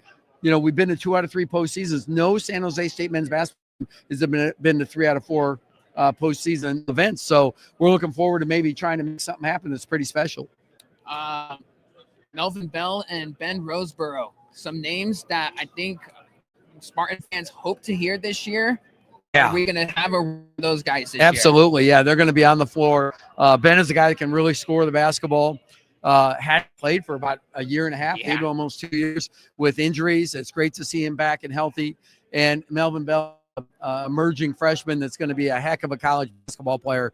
Great kid, learning every day. And we've got Colby Garland and Pasha Goodarzi here today at Media Days. And their Pasha shoots the cover off it. Yeah. Just like Adrian Myers does too, by the way. Yep. And but he's a returner, and it's great to have that. And Colby Garland's a really slick passing point guard. Probably the most aggressive non-conference schedule you've had thus far. Yeah, how about that one? At Utah, at Michigan State, at UC Santa Barbara to start. I guess probably 3-0, right? I guess what went to Gauntlet. I know the scheduling stuff is so hard to navigate now. I guess that's a conundrum itself. I guess what went into the aggressive nature this year with the non-con. Part of it is we got an agreement with our school. We could use some of that money for rev share. Yep. And so we could help our guys out that way. So that's a little bit of it. Another thing is I want to challenge our guys with high major teams for sure. So we've got Stanford. We've got at home. We've got the 2 you just referred to, Utah and Coach at Michigan State, who I played when I was at Nebraska, and that was great that they are having us there because they can schedule anybody. And so those would be great environments for our guys. As far as the portal door swings both ways, right? You hit me with that last year, and I'll trademark on you on that because it's a good one. So you lose Latrell Davis, conference foe. That's unfortunate, but I guess that's the way things go now, right? Yeah, when Alvaro Cardenas went to Boise, right away, I was like a little bit like, oh, I wish he wouldn't have gone in the league. But I understand. Leon Rice is a great guy, runs a great program. It's a great experience for him. Same thing with Latrell. Dutch is a good friend. They've done an outstanding job. You can't argue with their success.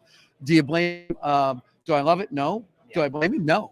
And so, I embrace that. And Latrell just texted me the other day a congratulatory note on something. And so it's, we stay in touch with all of those guys, and just because they go to another school doesn't mean our relationship's over, and we wish them well. Now we want to beat them. Yeah. So, and we're going to do our best. So, it'll be fun to see him in.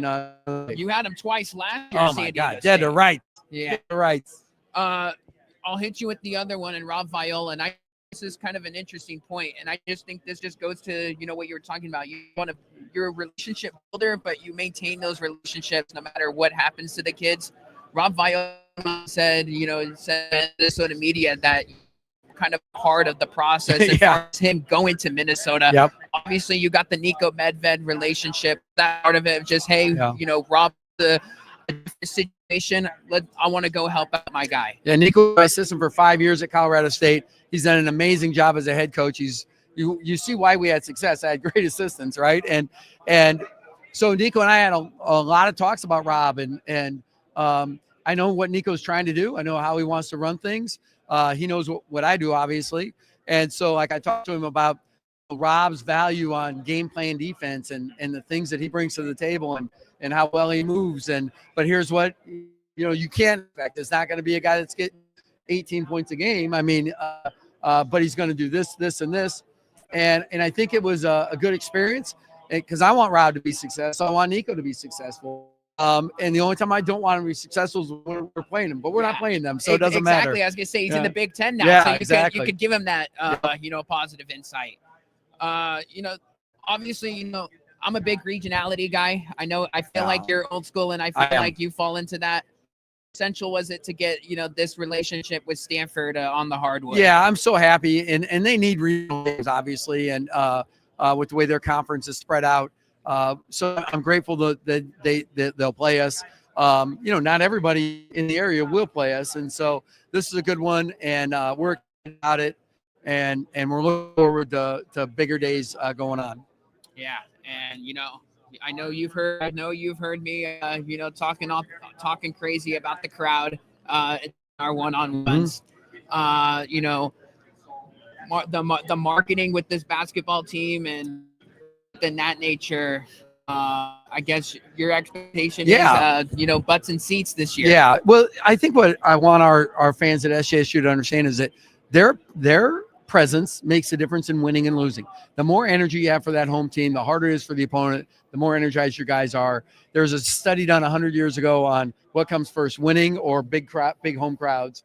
And really what it said was great home support translates into more winning, not the other way around. And so hopefully we can get our fans out from the jump, not just from the end of the year, like we were for our last few games, but hopefully they can get out and we'll be started here in November. Before we blink, it'll be mid-November. We'll be hosting games in the event center. What do you make of the Grand Canyon edition this year? Yeah, that's a really good one. That's a well-resourced gig. I like that idea of us going down to Phoenix every year because that's an area we recruit. Coach Ed Gibson, who was my assistant, ran the AZ Compass program down there, prep schools, knows all those prep school guys down there. We recruit the high schools and the preps down there, some of the junior colleges even. And so that's a good area, and I'm glad that the Mountain West is down there. Last year, Mountain West, as we know. I don't like that. You're a Mountain West guy through, so I imagine it's got to be weird seeing Leon Rice and Ryan Dutcher and guys that you're used to shaking hands with twice a year after games. Think that's not going to be anything. Yeah, anymore. 10 years, 5 at CS Colorado State and 5 out here. I know all my good food places to eat. A little disappointed. I'm going to miss Panhandler's Pizza in Fort Collins. Oh, that's awesome. We never really talked about this. You were a media guy before. Yeah. Before Field of 68. Those guys right over there. Hey, prop that network up. Yeah, that I know. Yeah, inside of Miles. Yep. Yeah. Had a podcast for them, and I did TV for Fox, FS1. Did Big Ten games. Worked for the Big Ten Network in studio in Chicago. It was a lot of fun. I enjoyed it. But I don't look that good in makeup, so and it's too easy. So let's get back to coaching. Yeah, I was gonna say, can you put in a good word for me? I sure can. Yeah, absolutely. Awesome.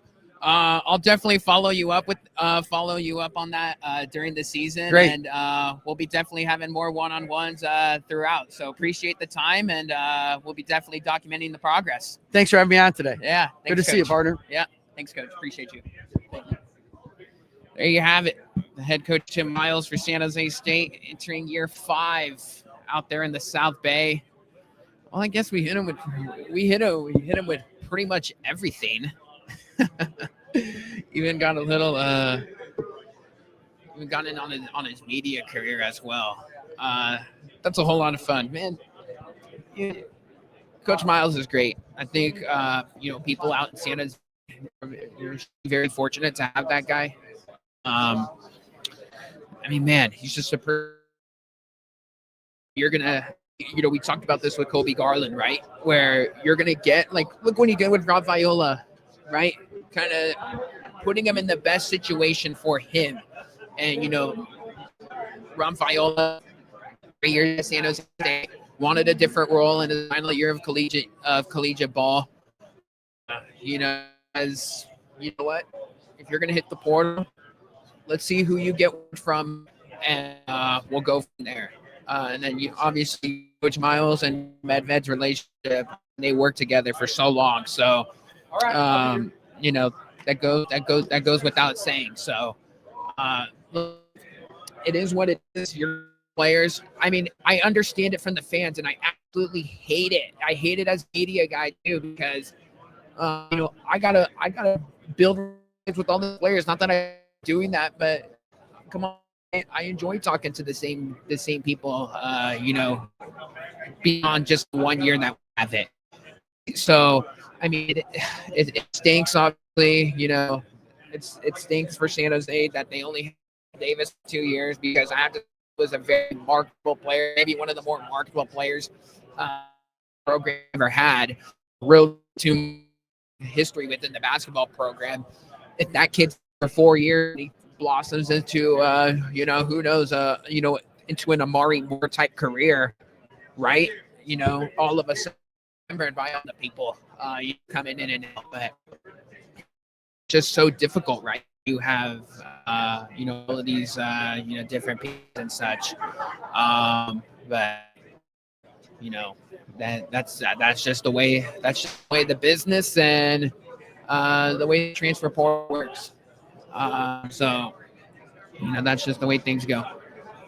Let's see. Try to get somebody here. But yeah, trying to work things out here on the fly. Appreciate to all those listening. Whether on Twitter/X, however you want it, on the YouTube channel. Much love, and appreciate coming along ride out here in Las Vegas.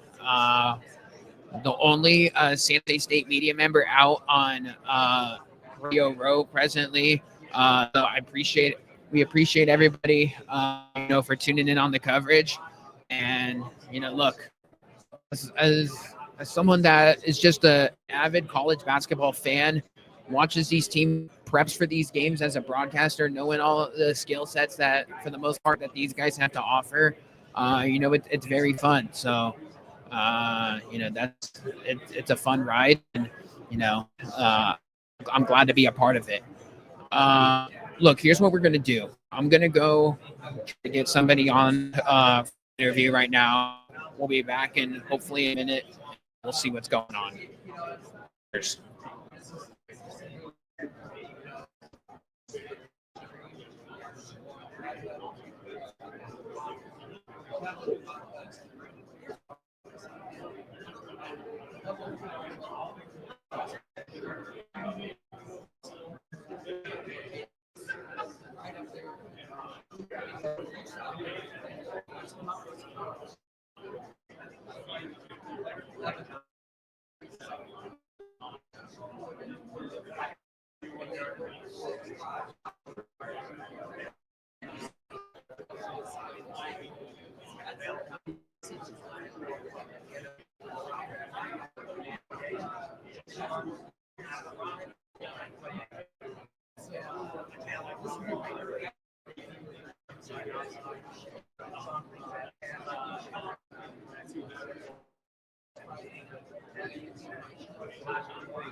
Let me get him on here, and then we'll bring him over. Because he's down. He's now down with me. Okay, appreciate that. No worries.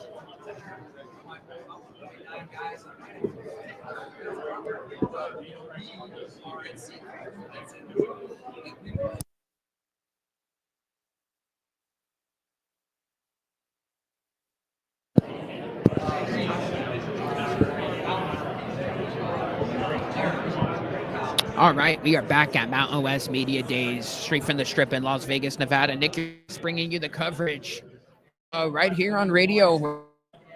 Appreciate you and all everybody tuning in or stalling for us too. Trying to configure stuff. The San Diego State Tech on as we'll patiently wait for them. We understand they're a tough group to get. We're gonna have Miles Bird here in a couple minutes. Probably take this. Who go over the Mountain West list, all conference team, preseason conference team while we're here. Pretty good list. I'd have to look at it a little bit more. This is quite honestly the first time I'm really taking a good look at it. We got 3 San Diego State players on the list. Miles Bird, Reese Waters. 2 of those guys are here. Those first 2 are here. And then Magoon Guath, their sophomore big, who's considered in the NBA draft. Good, man. See you. How are you? What's your name? Nick. Good to see you. We got Brian Dutcher, head coach for San Diego State on. Mike is hot, coach. How we doing? How's the Mountain West Media Day experience treating? I've been to a few of them, and they're always exciting. Yeah. It's good to see familiar faces and where it's not competitive. I'm not seeing Timmy, and we're about to play a game. So it's good to see these guys, a lot of really good coaches in this league, and a lot of good returning players. Well, I was going to say, Timmy's had you like nearly 3 times now in the last 3 matchups. Going back to last year, San Jose State almost had you on twice. I mean, almost had us on the ropes. Yeah. They were ahead, 20 points at their place, 18-20, and on our place too. And Timmy's a really, really good coach. And so I've known that for a long time. We've been good friends a long time, whether it's dating back to when he was at Colorado State and now at San Jose State. There's no finer coach in the country than Tim Miles. Well, let's talk about your team because you were fortunate to return a lot. And, you bring back some upperclassmen, Miles Bird, Magoon Guath, Reese Waters, 3 all-conference players. But you guys also make some really solid pickups. I feel like Sean Jr. from Louisiana Tech. This guy's I feel like the ultimate true point guard. Is this going to be the guy that's going to be running the show for you guys this year? I think our strength is our depth, and Sean is part of that. So whether he's starting, coming off the bench, he's a pass-first point guard, 3rd in the country in assists last year, 8 a game. And that's a good thing because we have a lot of talented players that can score the ball. With that being said, Taj DeGorville's done a good job handling the ball, taking care of the ball. LZ Harrington, a freshman, is a very good playmaker. BJ Davis returns after starting every game. So we have a lot of really good choices to throw out there at the point guard position. How about the other Davis and Latrell Davis? I mean, this guy torched you twice, and you said, let me go get him in the portal. I mean, what is he going to have a role this year with all the guard depth, or what's going on with Latrell? Because he's a sniper. Yeah, Latrell had 26 and 22 against us last year, so we couldn't stop him, so we stole him from Tim. But Latrell can play, and Latrell has a skill set that the others don't have. I mean, he lives at the rim when he wants to get there. Yeah. He shoots the ball, and he's developing his playmaking ability. It's one of the reasons he came. So Latrell is a gifted player that we value and are very excited to have in our program. I know it's still very early on. Just talk to me about the upside that this group has to offer. You're always in the upper echelon in the Mountain West. We know that, but does this team have the capabilities of kind of make it run in the Mountain West, but even beyond that in March? We'll always say we have really good talent. We'll see what kind of team we have, because say we look good on paper, but we don't play on paper. We play on the court. Yep. So we're growing every day. It's still October. Sometimes, we've been practicing since July. The game has changed. So we have to stay on the path we're on. We have to work to get better every day. And if we do that, we have a chance to be a very good team. Yeah, I know a big topic of conversation now in 2025 with just college basketball is the scheduling, right? playing on neutral sites that are like 8 miles away from one team and at one school in particular. I guess how difficult is that to navigate? I guess you guys have had the advantage when you guys, you have the opportunity to schedule at Gonzaga and Houston like you did last year. But even for you guys, and even in someone in your spot, how hard is that to kind of just structure the roster from top to bottom? Yeah, we've had the good fortune of being able to schedule better teams than a lot of the teams in our conference can get. I think based on our reputation, based on the fact we're in San Diego, we get some good home games occasionally. This year, obviously, the Players Eras event is important to us. Last year, we beat Houston and Creighton in it, or we don't make the NCAA tournament. This year, we play Michigan to Oregon, then we play Oregon. We have a neutral game with Arizona at Footprint. So we schedule as many good teams as will play us. It's hard to do.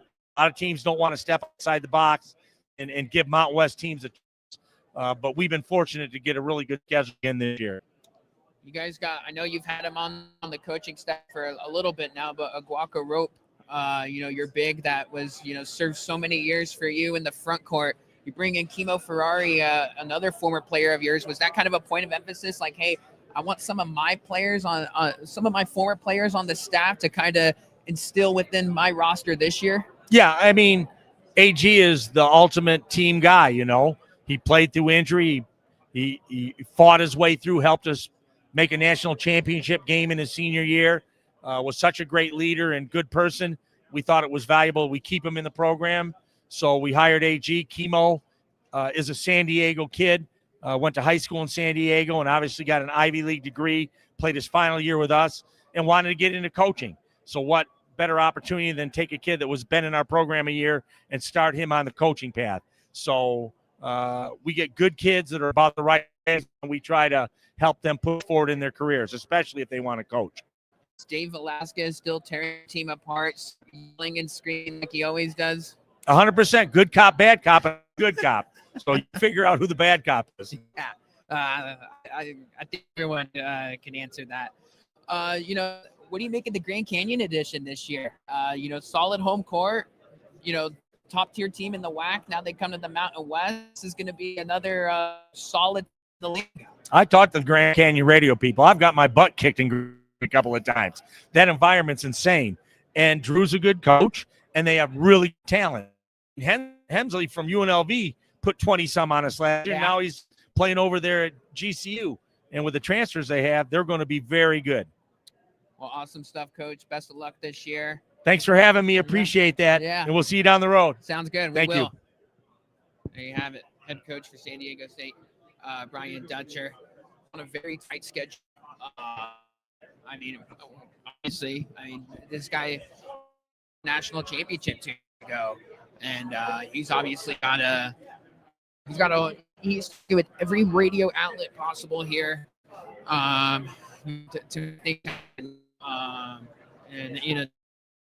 to show up and for the people. Appreciate Coach Dutcher for his time. It was kind of just a late game scratch. Not a late scratch, but he kind of just came storming out of nowhere. Hey, can you fit in pitcher? Said sure, why not? We got Brian. We got Brian Dutcher. Got his take. He absolutely torched San Diego State last year. Brian Dutcher, Letcher Davis, Indian.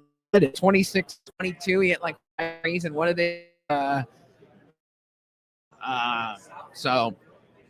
San Diego State team, we rattled it off. And, that's why I asked Coach Dutcher about the scheduling stuff, because the schedule is, it's what builds your resume. And, they're fortunate enough because of their pedigree and because of the way that they recruit and the way, that San Diego State, that basketball program has been built since the Steve Fisher days, and Dutcher's just done such a good job of, continuing it.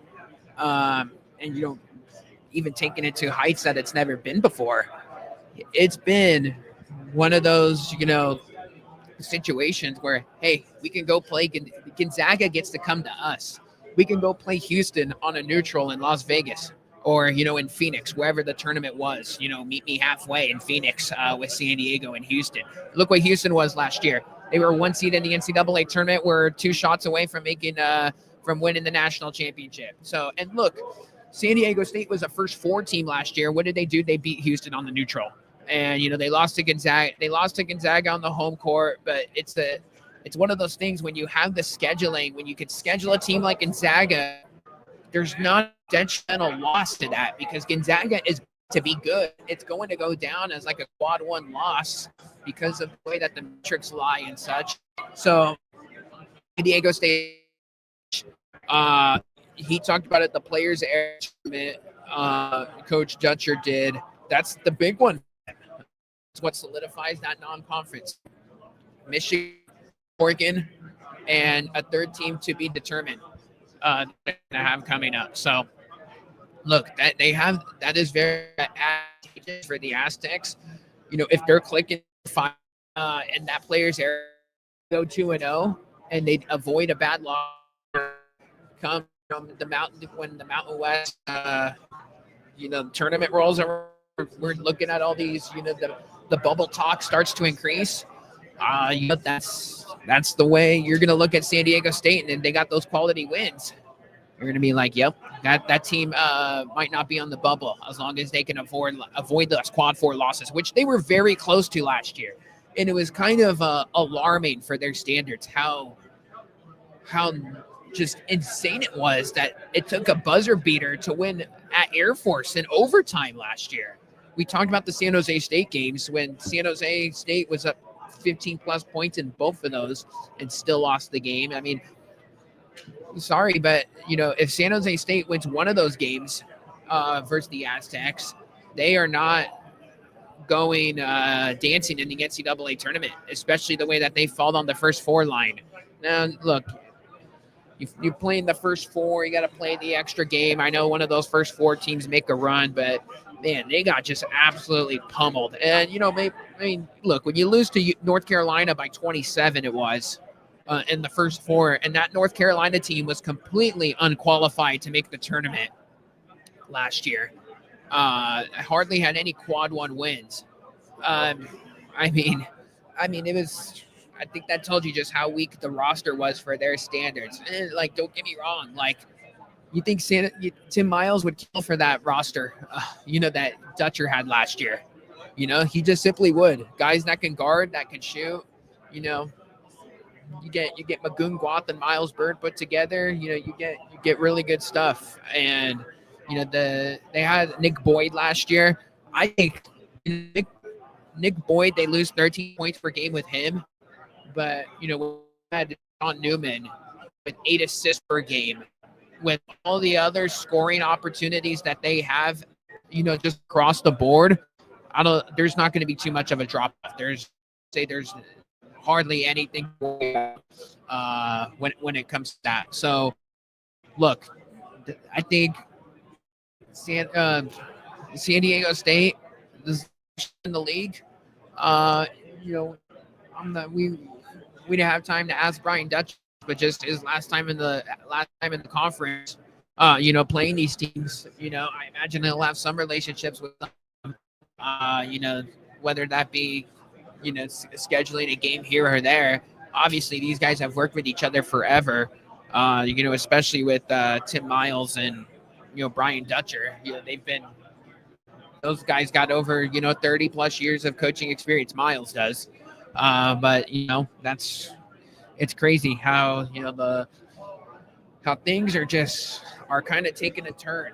The landscape that we've all been knowing this thing as is not going to be the same anymore. As far as the new Mountain West is concerned, we'll get this into more of it with Gloria, but I'm just very curious to see just the general makeup of it come next year.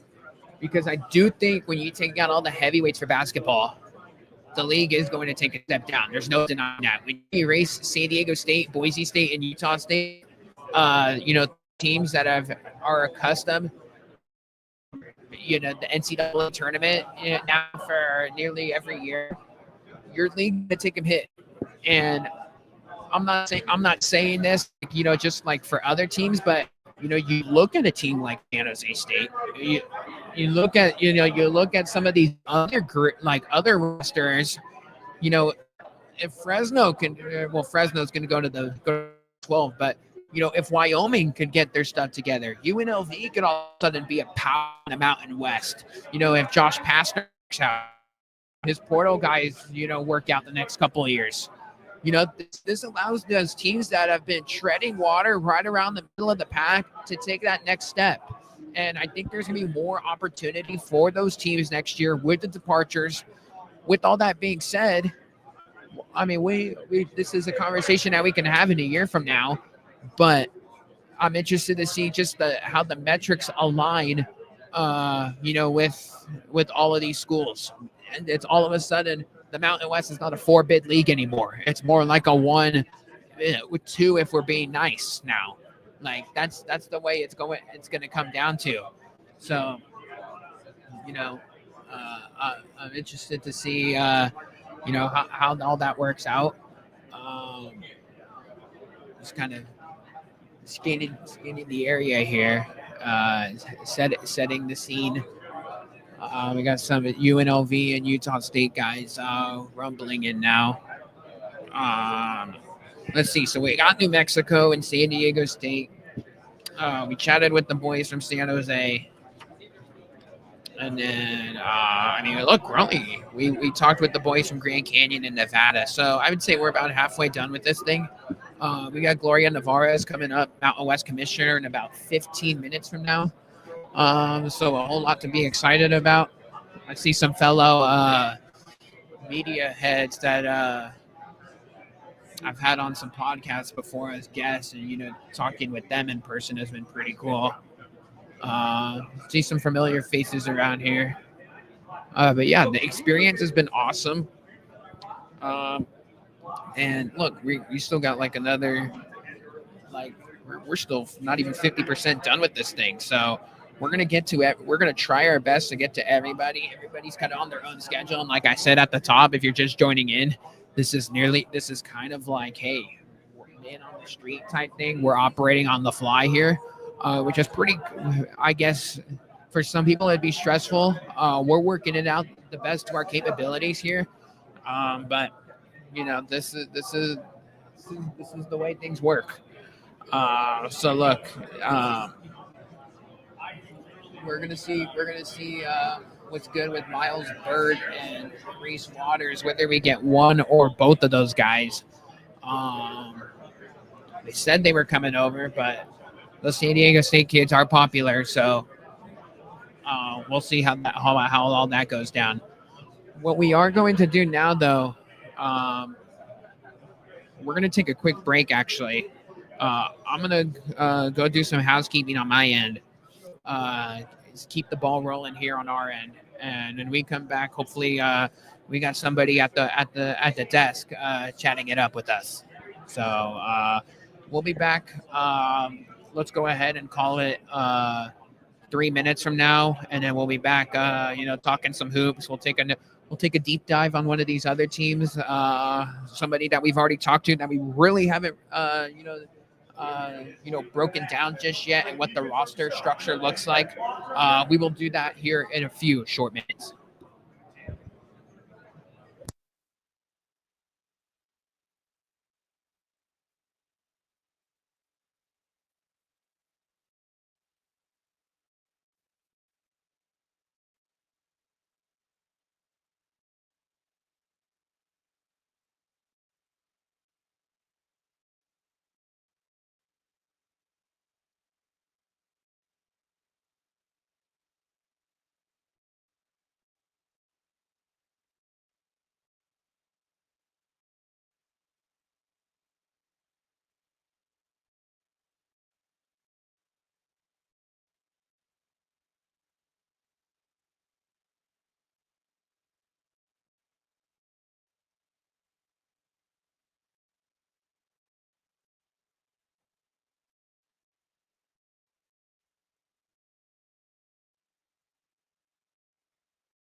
Back here, West Media Days. Welcome back, everybody. Thanks for the. How's it going? Nick, nice to meet you. Nice to meet you. Yeah, right here would be perfect. If you don't mind sharing that. We got the Utah State Aggies. We got Mason Falstaff. We got Carson Templin. Mike is hot, fellas. How's the Mountain West Media Day experience treating for you guys? Correct me if I'm wrong. This is a first for both of you, huh? First for both of us, yes. And it's been awesome. It's been a lot of fun. There's a lot more people here than I thought there would be. Yeah, and then you realize what you're getting yourself into, right? Just talking nonstop, answering the same questions for 4 hours, right? Yeah, it's great. It's fun. Yeah, it's great. All right, so you guys, this is kind of one for both of you guys. You guys are, I love it. You guys are coordinating for me. All right, so you guys are both coming back on what was an awesome team last year. So, you guys make the NCAA tournament, but like any basketball team now with the college landscape, you're going to lose some players right in the portal or graduation. How have you guys fit in, and how have you guys meshing? Some of the new kids on the block here, representing the Aggies thus far. It's been awesome. We got 5 returners, 5 freshmen coming in, and 5 transfers, and it's been a blast. I think it's having 5 freshmen brings a lot of laughs to the team, and so it's been awesome to get to know them. And we got some awesome transfers who are hilarious and great guys too. So I'm just excited. It's so fun to get to know new people and just play with them and go to battle with them. Yeah, no, it's been great. I think we've had a really good off season. We've spent a lot of time with each other on and off the court. Building relationships is really fun. It sucks whenever your friends transfer and go away. We had one of our good friends transfer to San Jose last year, Josh. 2 years ago. Yeah. Josh Yeah. DJ. So we're pretty good friends, and you build these relationships and they last for life. And so you gotta just do it every year. Hey, you got Josh twice though, so I think you guys got Josh twice though, so I think y'all were okay with it. Yeah, true. Look, I want to talk about you, Carson, for a minute, because I feel like, and I'm sorry, Mason, and maybe of any of your other teams, but I feel like this is the toughest son of a gun on the roster right here. If you're not afraid to retaliate, if someone's gonna talk some smack, or you're not afraid to bang and bump in the post. I mean, just talk about your game down low, but at the same time, just your character as well, man. Yeah, I mean, I definitely do take pride in being a dog, as you'd say. But this is every team needs a guy that's going to dive on the floor, get loose balls, win 50-50 balls. So that's been my job for my whole life. I've always been like that, and I think it's just been kind of instilled in me to work what I want. I think Mason's the same way. I think Mason is very similar to me. We're just both very competitive, and I think that's where it comes out. I'm also not afraid to talk a little bit of smack back to if someone starts something. I respect that, man. Hey, Mason, let's talk about, first and foremost, before we get into anything, have you ever missed a layup in your life? I'm curious though, because only if it's left-handed. Okay. No, it's not true. I have never shot left-handed. Well, no, I'm dead serious, because I don't think people realize, okay, whatever, the layup is the most high percentage shot ever. But man, I see your layup package, man, when on the fast breaks and stuff, I know it's just going in, even going back to your freshman year, man, when you get all these steals and, poke the ball loose, and I'm okay, just chalk up 2 points. I mean, has that always been in your bag? Have you practiced layups like there's no tomorrow going up, or what's going on there? Oh, that's a good question. I don't even know, but I think what I can dedicate that is to my older brother. Okay. I played. He's 3 years older than me. I always played against him growing up, so I had to figure out how to finish around taller guys, and so yeah, that's what I dedicated to. And then 4 games with 4 more steals last year. I mean, that's pretty insane. I mean, I broadcast games for San Jose State, and you and Miles Bird, a couple other guys are on the game record category for me. Just a guy that can flip the game upside down in a hurry. Just talk to me about your defensive, game, your on-ball pressure. Is that something you've always had pride in? Yeah, I mean, I think it's just a matter of, a lot of it is just being in the right spot at the right time and just being willing to go after the ball and, dive on the court and do the little things. So, yeah, that's just always been a part of my game, I think. You guys got an elite home crowd. That goes without saying. But just you could lead off with this. But how awesome is that Mountain West tournament environment? Like, I feel like it's a week that I always circle every year because it's the whole league gets together to play the coolest tournament that we could possibly draw up. But man, when you get those crowds involved as well, it's pretty special. Yeah, I mean, the Mountain West tournament's always been fun. I'd love to win it one of these years. Actually, this is the last year we have a chance to win it. But it's soon, and all the fans come out. Like Herd travel very well for that. So we always have the Herd back in that top section there. Yeah, I was gonna say, what's up with them in the top section? Can we get like the Mountain West marketing to get them on the lower end there, the lower bowl? Because I feel like I remember they were in the lower bowl 2 years ago. They were insane. Exactly. So petition to move the Herd down to the lower bowl, the Mountain West tournament this year. Let's start that trend. But yeah, the Mountain West tournament is awesome. I can't wait for it again this year. This could be, maybe, I'll hit you with one. What would you say it's been the most rewarding part of your year here at Utah State? Because you're a rare breed, man. You're a Utah kid, recruited hard by Utah State when you were a freshman, third year in the pipeline. I guess, talk to me about this journey. So awesome about it thus far. Yeah, no, it's like I said, I'm very grateful for the opportunity that I've had to play for a UC that is 10 minutes away from where I grew up. And it's just been a dream. And I think probably the coolest thing that I've had to do is when we won Mountain West Championship my freshman year, and I was able to cut down the nets in front of, my aunts, my uncles, my mom and dad, all my family. I think that was one of the coolest things. Let's talk about your newcomers. Whether that be Gary Clark or, some of the other dudes. I mean, what should we expect out of these guys? Because you guys have had some really quality pieces over the years. Some upperclassmen. Now they're gonna come in and try to mesh in here as quickly as possible. What have you liked from the newcomers? And maybe who's a guy? This could go for both of you. Who's a guy that maybe some Mountain West fans don't know yet, but are going to know by the mid-season. Yeah, I'll just touch on the transfers real quick. Gary Clark's been a dog. MJ's been awesome. Colby's been awesome. Luke's been awesome. We got some amazing transfers, and it's been a lot of fun to get to know those guys, and I get to go to war with them. And I think they're all going to have a big impact. We got a great group. We got 5 freshmen, 5 returners. It's a good combination. Yeah. But I think the freshmen really surprised me.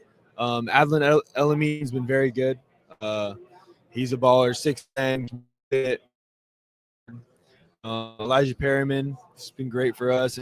Obviously, the transfers, we knew what they were going to bring, play at Division I level.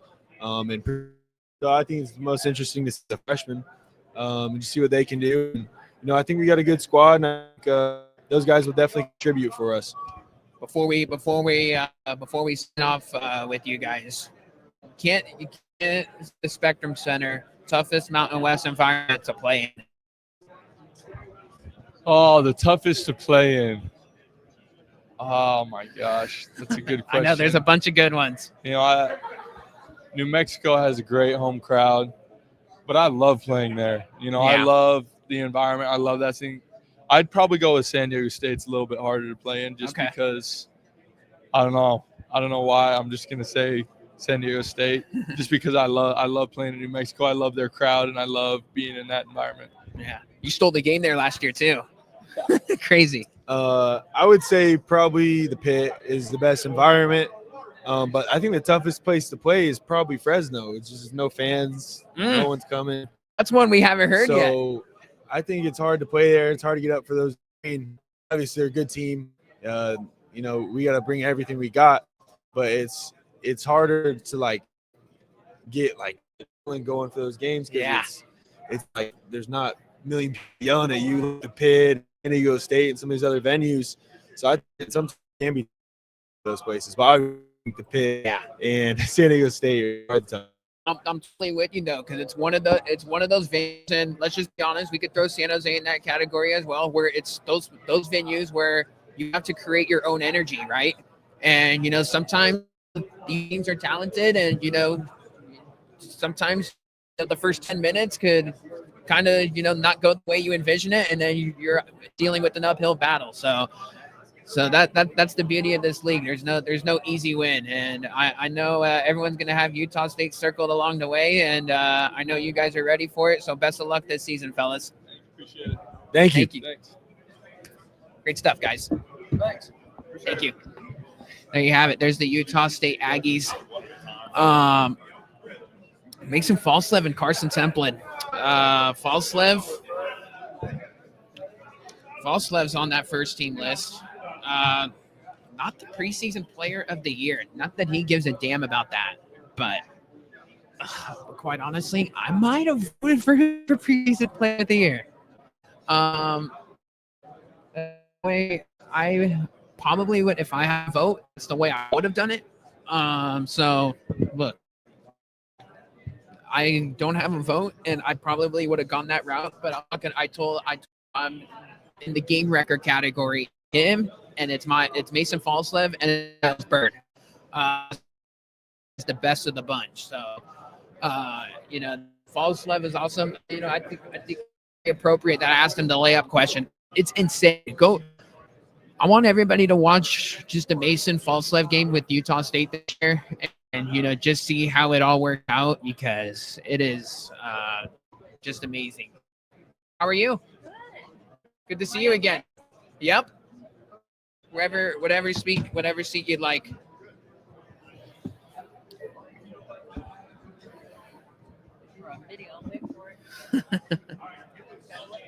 There you go. How's life been on your end? It's been a couple months since we've chatted. It has. Before the football season. So I guess how has everything behind the scenes as the Mountain West commissioner been on your end? Really good. Glad to be heading into a really exciting basketball season. Yeah.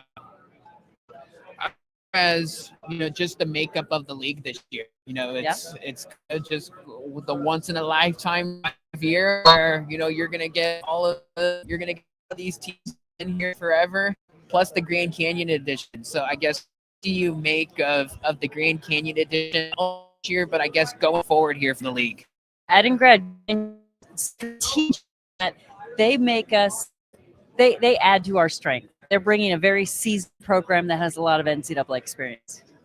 Now, as far obviously, I imagine you have some say in this, but again, I don't know. But do you wish there was more guardrails as far as the transfer portal is concerned? I mean, it's crazy when I'm breaking down all these teams. It's like, okay, this team's got 10 new players.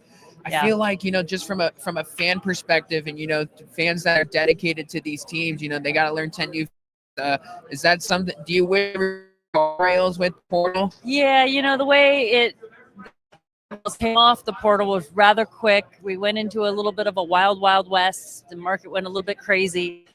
We do have guardrails coming, I think, with the settlement of the House case, new NCAA governance rules, but certainly the high has changed our roster so rapidly.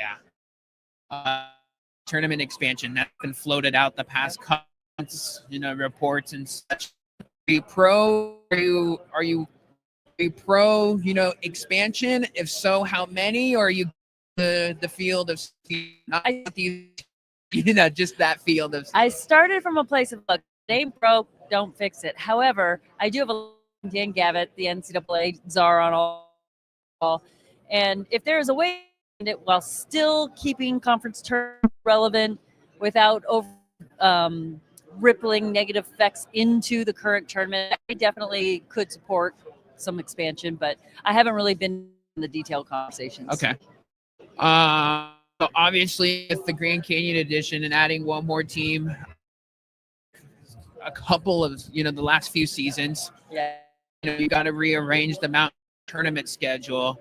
You still have 9 p.m. semifinal. That's been a topic of conversation just with the whole student athlete welfare deal. And then you come back, the game doesn't end until midnight. You got to come play the game 12, 14 hours later. Has there been any conversations about moving it earlier? Are you kind of tied in with the television contracts and such? It really is about the high level of national exposure you get by playing, because we're Western region, that's our value, Right. our late tip times.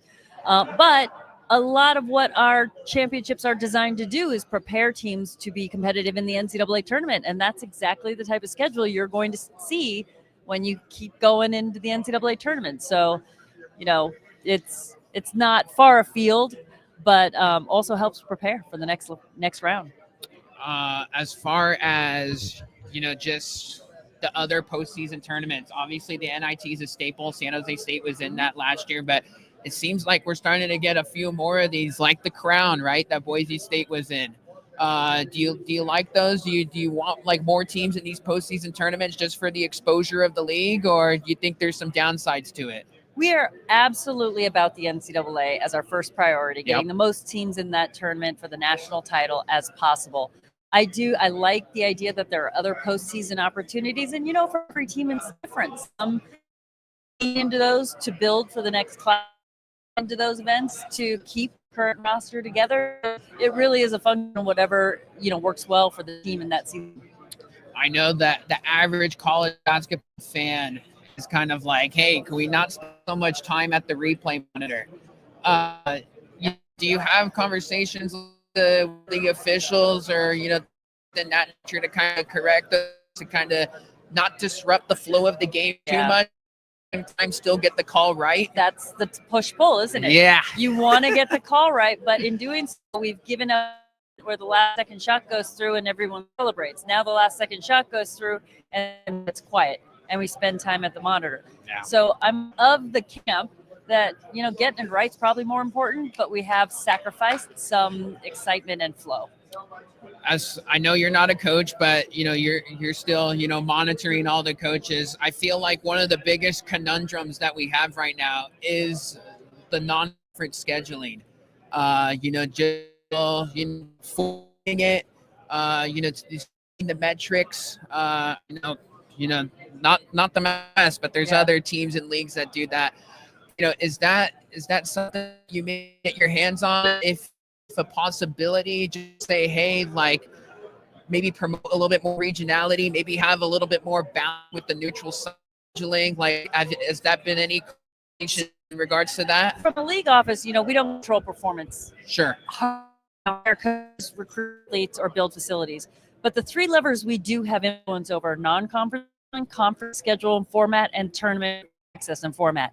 So when it comes to non-conference, schools generally do on their own, but we have guidelines. Now, there are no one guidelines fits all. You may be a school that's in a rebuilding year. You're going to look at non-conference one way. If you're a school that's looking for an at-large bid to the tournament, that's a completely different filter. But what we do is we sit with each program every year, and Nico Roberts on our basketball staff has a conversation. What are you trying to change? Phase you in to your reputation, and let's show us the schedule you've built to try to do that. As far as, and this will be our last one, kind of just taking a deeper dive into the day in the life of the mountain commissioner. I mean, is it like during season starting in weeks while you're getting into the meat of the football season? What's the healthy balance on your schedule over the place? It's fantastic. I mean, you can put air quotes around work, but sports at the do great things on the court and the field. So it really is an exciting time. Awesome. Well, keep. Thank you. We'll be out there today, still representing the Spartans, and the Mountain West has got a proud partnership with San Jose State. So Absolutely. and I already know wanted to your roots to I do Bay have some Area. Spartan roots. Yep. Yes. We'll definitely down the road seeing you at a SJSU athletics event. Thanks for the time, Commissioner. Thank you. We'll see you soon. Yeah, that might be the one that I'm coming to tell. Okay. That's like in 2 or 3 weeks from now. Yeah, David is want to connect. Okay, perfect. Thank you. There you have it, Mountain West Commissioner Gloria Nevarez. Chatting with her, just getting in on all behind the scene politics the league has to offer. Man, nobody essentially like understands her job. I shouldn't say maybe understand it. She's got herself a heavy gig. I mean, like, she's I don't know the full details. People know way more than me on Twitter and X and stuff. But like the West 12 situation that they got going on and how they're taking that store and all about money and exit fees and a whole bunch of stuff that ties in more so to the politics of the league and the sports and universities and such. It's a mess, and she's trying to clean it up and win the battle, in a timely manner. At the same time, to the league's best capability. Got herself a job, and what crossover season is officially upon us. Like in 2 weeks from now, we're gonna have the basketball season going on while the season's going on. I know for this time of year, for broadcasters, well, when is it not busy for broadcasters? Whether you're on TV or radio, but always a busy time. Always, trying to maintain everything. So, I love it. She just comes in. She's all like, I'm having a blast. I'm flying all over the place. I'm supporting everybody possible, and in that regard, not an easy job. Behind the league office, there was a whole lot more going on behind the scenes that I'd say probably pretty hairy. So appreciate Gloria Nevarez for coming on, just to talk the makeup of Mountain West and, just the trajectory going. Obviously basketball's got to change. Should have mentioned to her about the UC Davis edition. That's a conversation that we can most certainly have later. Look, I think she's doing the best way possible to make the best out of a crazy situation right now with all the conference realignment stuff. And I have to say, like, she is probably doing a solid job trying to win the battle. So you got to give her, some credit. As far as we got the Utah State guys at another booth next to us. Let's take a deeper dive into the Utah Aggies who we just previously had on the set. Look, this was a really good team last year, people. Jared Calhoun. I'm starting to think that Utah's basketball program is just doesn't matter who you bring in, they're just gonna come and do their thing. This is going like even before Danny Sprinkles at Washington. Now he was there for 1 year and he saw the Washington gig open up and he's like, I'm gone. Jared Calhoun had a successful year one. What did he have? 25 regular season wins last year and a trip to the NCAA tournament. You can't ask much more for that. They started out 10-0, steamrolling everybody with that matchup zone of theirs. And they were beating some really quality teams, like that Montana Grizzlies team that came into Utah State last year, front half of the season. They were the Big Sky, like they destroyed really quality teams, and those are the games that age well on your resume. That's why you schedule those teams. So credit to them. But man, Mason Oslev and what they got this year with Carson Templin as well. He's going to take another step.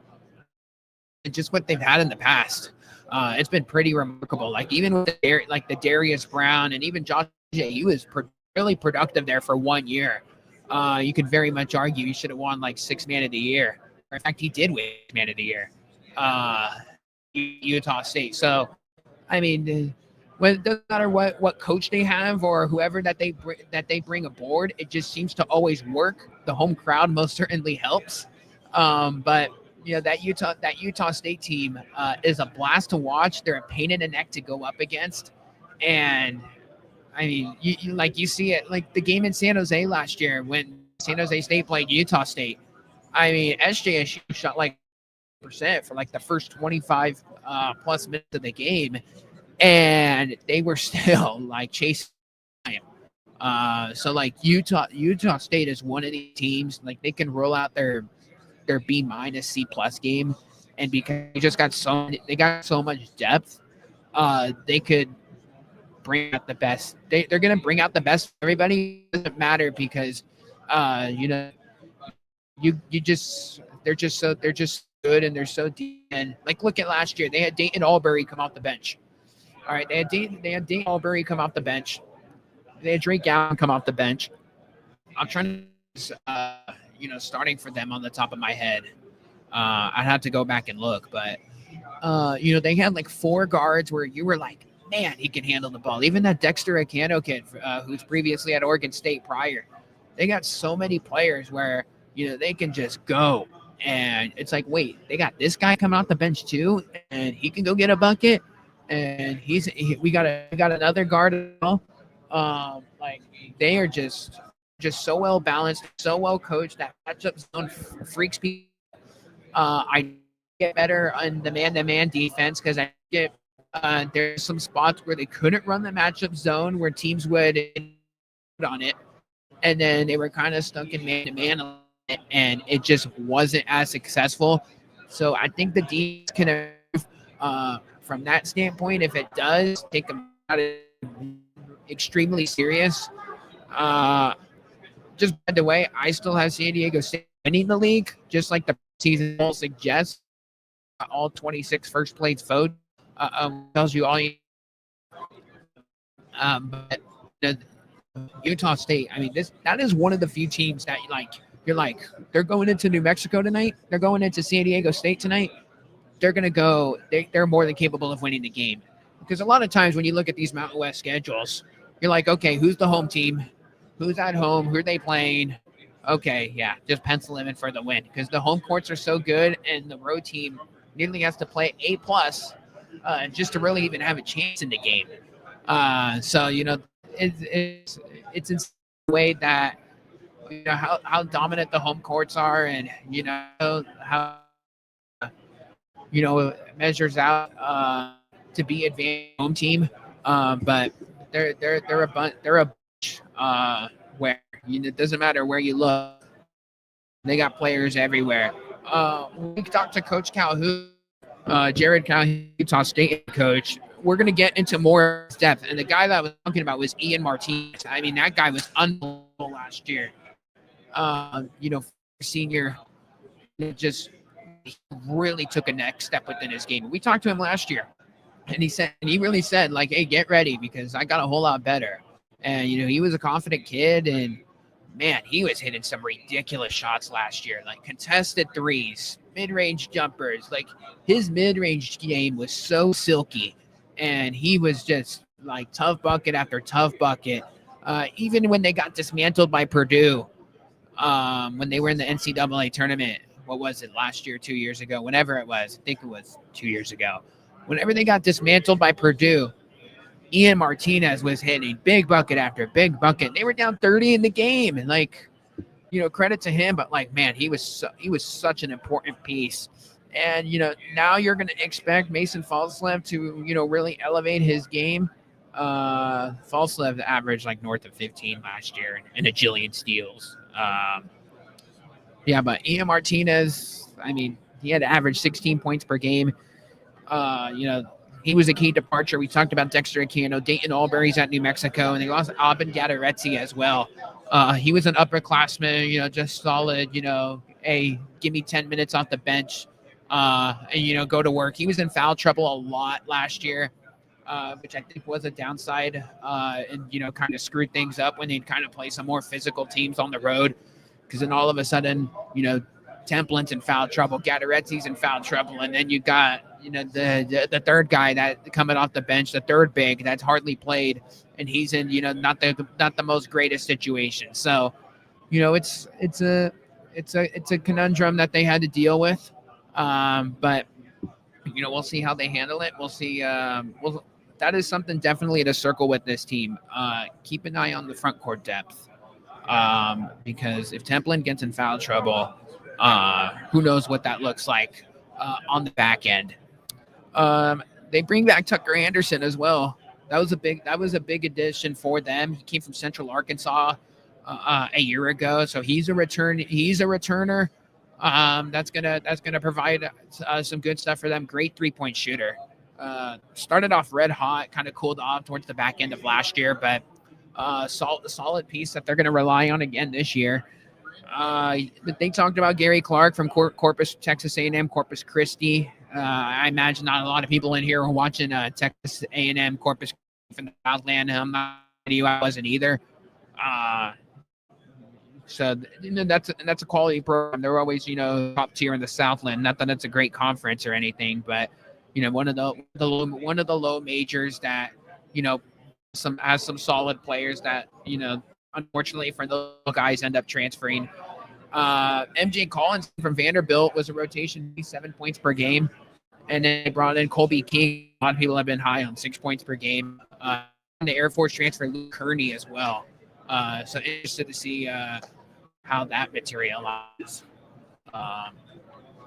for all of those guys. But look, they're picked. Let's see, what are they picked? You see it on our ticker that's been running all day.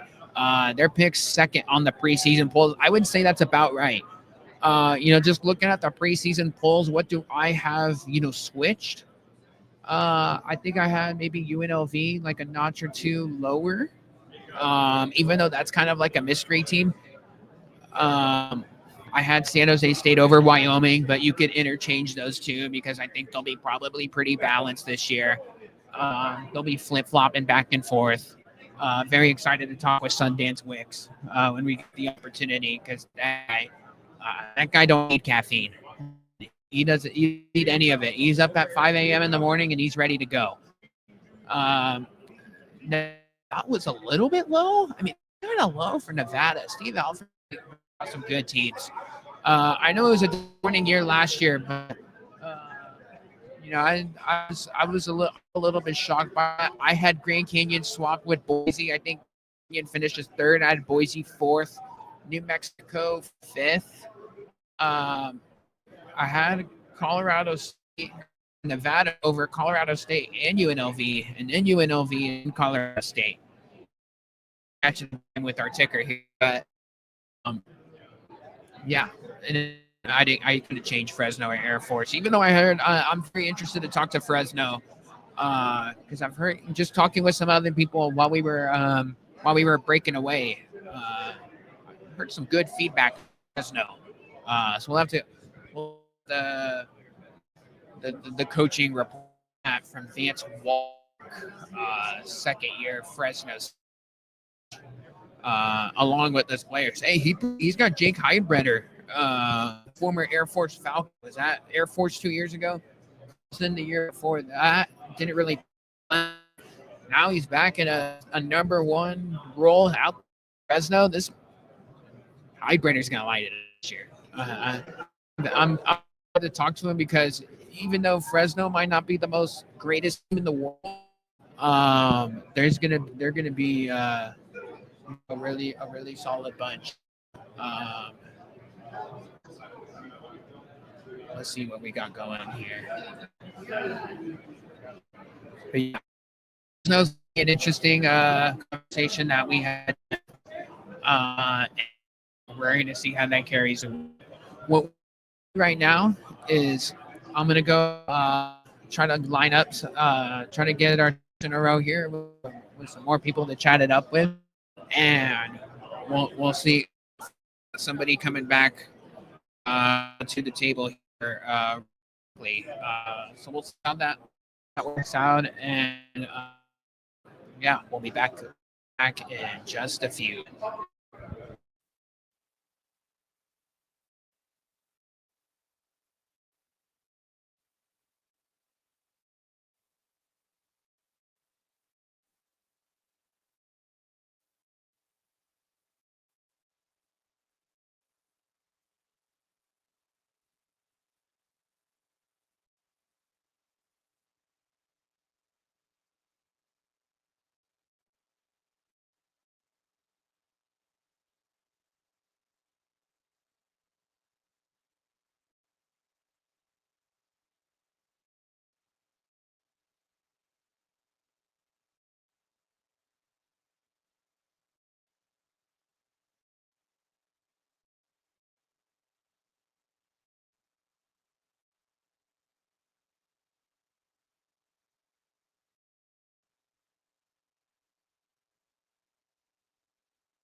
Welcome back to live coverage here at Mountain West Media Days. This is Nick Urias coming to you live straight from the Strip in Las Vegas, Nevada.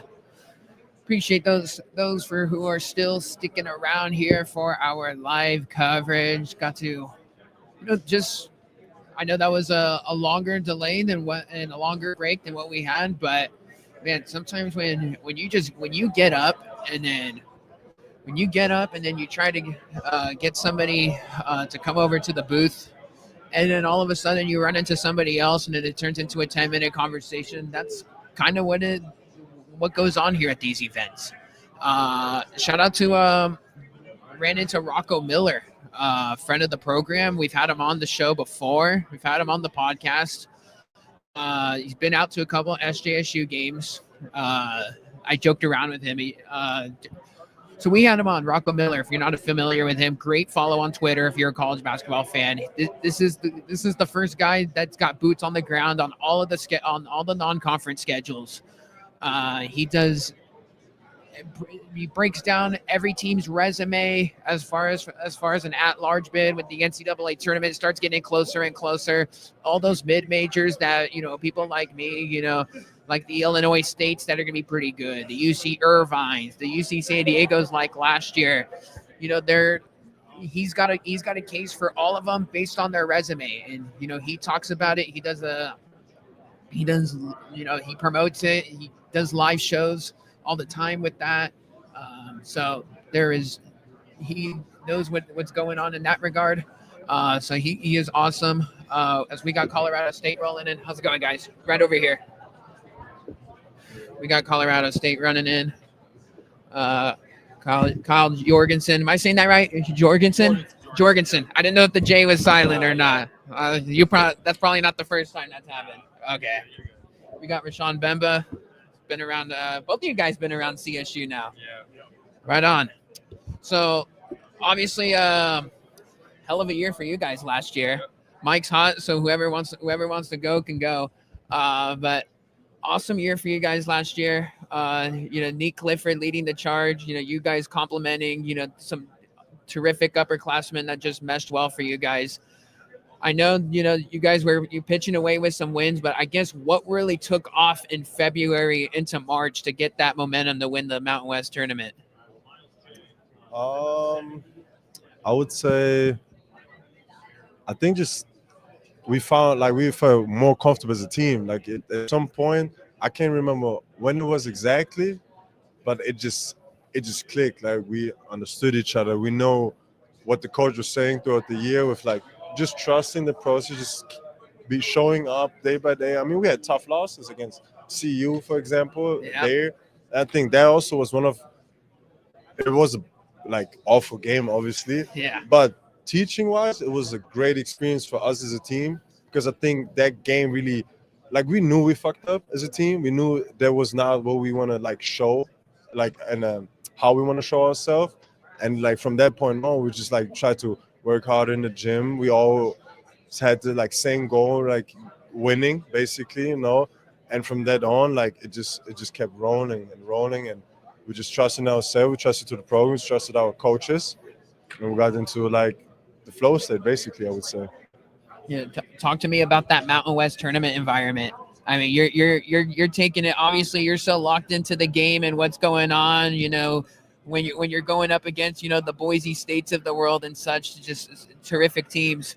Did you ever take a moment, maybe during the game, you be like, man, this crowd's elite. Maybe obviously with all the people that traveled down to Fort Collins from down here in Vegas, but even the other crowds, because that is obviously an elite neutral site tournament. Yeah, for sure. Being a freshman, you don't really see many things like that in high school. So being a freshman last year, every game before he stepped on the court, I would kind of just look out into the crowd and be like, wow, kind of just soak it all in. Sure. Because, you only get so many of those in your life. And, it's kind of a blessing to be here. And, I'm just excited to play in those type of games. NCAA tournament experience, not only going to the dance, but winning a game. That experience had to be pretty cool. I mean, obviously the experience was probably pretty cool, but how does that environment, just because correct me if I'm wrong, but were you guys were playing like in a football stadium or something along those lines, or was it in like an actual basketball arena? Because it's a very weird setup that they got over there, huh? Yeah, we were in Seattle, so we played in the old Supersonic Stadium. Okay. Yep. But like I said, that's even crazier in the Mountain West tournament, and it's hard to do. But I think the coolest part for us was, I think we embraced being the underdog. I think that that's something we were the underdog like the whole year almost. You got off to not a great start. We were 6-6. We had to come all the way back. So being that kind of underdog, we understood where we were, and it was cool to see like the crowd kind of were pulling for us at the end, just because the crowd loves a good underdog story. So it's good to kind of see them come behind us. What's the next gear to your game this year? Because I remember you when you were a freshman, you were kind of getting like those 5-minute bursts when you kind of come and give an energy boost. Last year, you're a big part of the success, going down low and, doing the work, in the post. What have you expanded on within your game that you're excited to showcase here in 2025? For me, the biggest thing was I had a healthy offseason, basically. Like in my first 2 years, I was dealing with growing issues a lot. I had to step off practices sometimes, or was out for games even. So for me, really the biggest thing was just being available, being there, being trying or getting into the role, being a leader of the team. And you only can be a leader of a team if you show up every day, if you're healthy, if you practice with them. So for me, the biggest focus was really just being there, getting my body right. I think working a lot with JP, our strength coach, to just also get to the point where I'm able to be at every practice and also just develop myself as an individual. And I think I just in general slowed down within the game. I got more comfortable. So yeah, that was just for me the biggest thing. Let's talk about your head coach, because Coach Medved, who I know is deeply beloved out there in Fort Collins, he departs for another gig, but you guys promote from within. I imagine that's maybe some partially why you guys maybe decided to come back. But just talk to me about what Ali Farouk Manesh has brought to the table here. First-time head coach as well for you guys leading the charge. He's great. I think he was with Nico 6-7 years, and then you show it didn't change a ton. The fundamentals still the same. People are loving the culture. It's about family. It's about trusting process and all that. And seeing him right now, he's doing a phenomenal job. He's encouraging us. He's still I think he's still figuring out also being a head coach. It's definitely a new position for him. But as players, and I think I can speak for everybody, we didn't see any big change or anything. He's doing a phenomenal job. We love to come to practice, and I think that means something. Looking forward to a practice and being there, working with a coach that you just genuinely believe in. I think it's just a great thing. And talk to me about the characteristics, maybe how he is at a practice, but maybe off the court as well, that maybe only you guys intimately get, because we've seen him on the side of the bench, just flashing play calls and stuff. I think people might actually see what he's all about this year. Yeah, I think it's just different because he's so young still. He's in mid. I hope he's mid-30s. Yeah, I don't want to get that wrong, but he's just so young, and you don't really saw head coaches that are that young with that much care and into a program and that much care into a city like he has. He cares about us so much off the court, and it shows. Just little stuff like this, he jokes around all the time. He loves making jokes and stuff. He loves making other people happy, and it's great to see that as one of his players, because it makes you feel loved and it makes you feel like you belong. Some newcomers heading into the year. A lot of guys go out. Tons of guys come in. What it like from the portal class? How is it meshing together?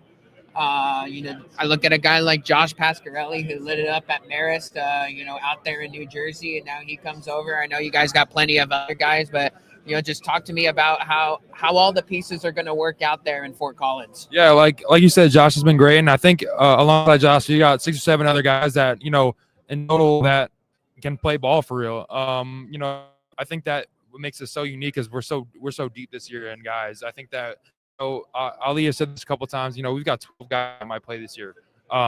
And not a lot of teams can say that. So coming from a team last year, if Neek or Jay Lake didn't play good, we probably weren't winning the game at the beginning of the year. But now we've got tons of guys that can light it up, who can play all around the ball. We've got guys like Rex who can shoot at such a high level. Josh can shoot at such a high level. Got Kerry, who's got not only ACC but Big Ten experience. Like you've got guys from all over the place. So I think that's what's really unique about us. Awesome stuff, guys. Best of luck on the season. Definitely gonna get to a game out there. Yes, I'm trying to complete the. Oh, I'm still on the Mountain West tour. I still got a long way to go, but I'll definitely have you out there, man. I'll definitely get to a game out there down the road. So best of luck this season. Thanks for the time, guys. Thank you. There you have it. Colorado State, Kyle Jorgensen, Rashawn Bemba, spending some time for us to talk. We got Boise State rolling in right here, fellas. We got Dylan Andrews and Javen Buchanan stepping up and in. How's it going? Good. All right. So Boise State, you're the newcomer. You've been around. Second year with the program. We'll start out with you since you got the mic in your hand, Dylan. Talk to me. You come from UCLA. First and foremost, which practice is harder, Mick Cronin's practices or Leon Rice's practices? I mean, they're both pretty different, my man. They're both pretty different. They're both pretty different practices, but I feel like they both pretty much lead the same thing. So, I mean, coming from Coach Cronin, I mean, it was more of a defensive practice, but I would say the same for Coach Leon's practice. Wouldn't you say the same thing? So, I mean, it's not really a difference. Sure. It's different atmosphere, I would say.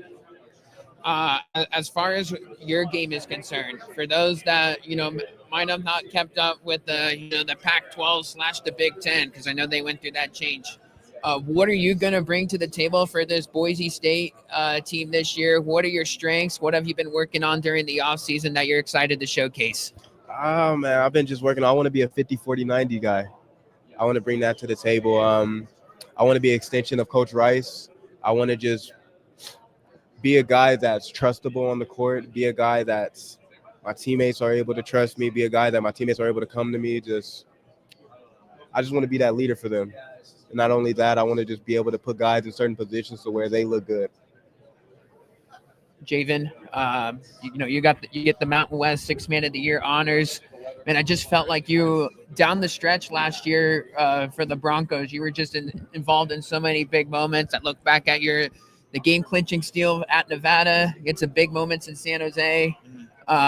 Just talk to me, from a guy that was, an NAIA All-Star, now coming up to that level, just the adjustment and how you were just able to, really mesh in so quickly over there. Yeah, I mean, it's just a credit to the culture I came into. That was really important for me, and I knew that I needed to be in a good culture in order to thrive. But yeah, I always believed I could play at this level. It wasn't that, but obviously our journeys, and you never know what your journey is going to bring. So yeah, I was just really excited how the year went last year. Obviously, it didn't go exactly how we wanted, but yeah, I'm excited for this year. I mean, you got a real taste of the Mountain West environments last year.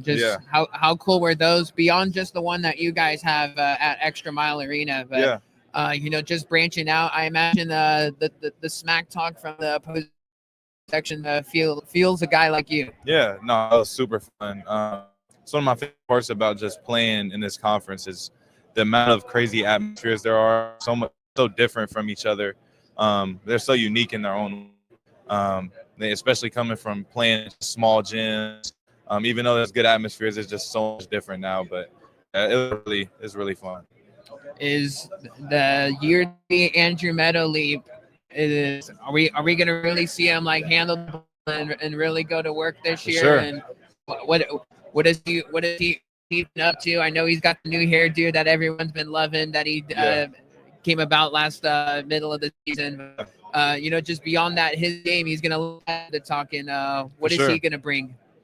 I mean, everyone knows what he's going to bring. He's just a really hard worker. Day in and day out, Andrew Meadow is just the same person.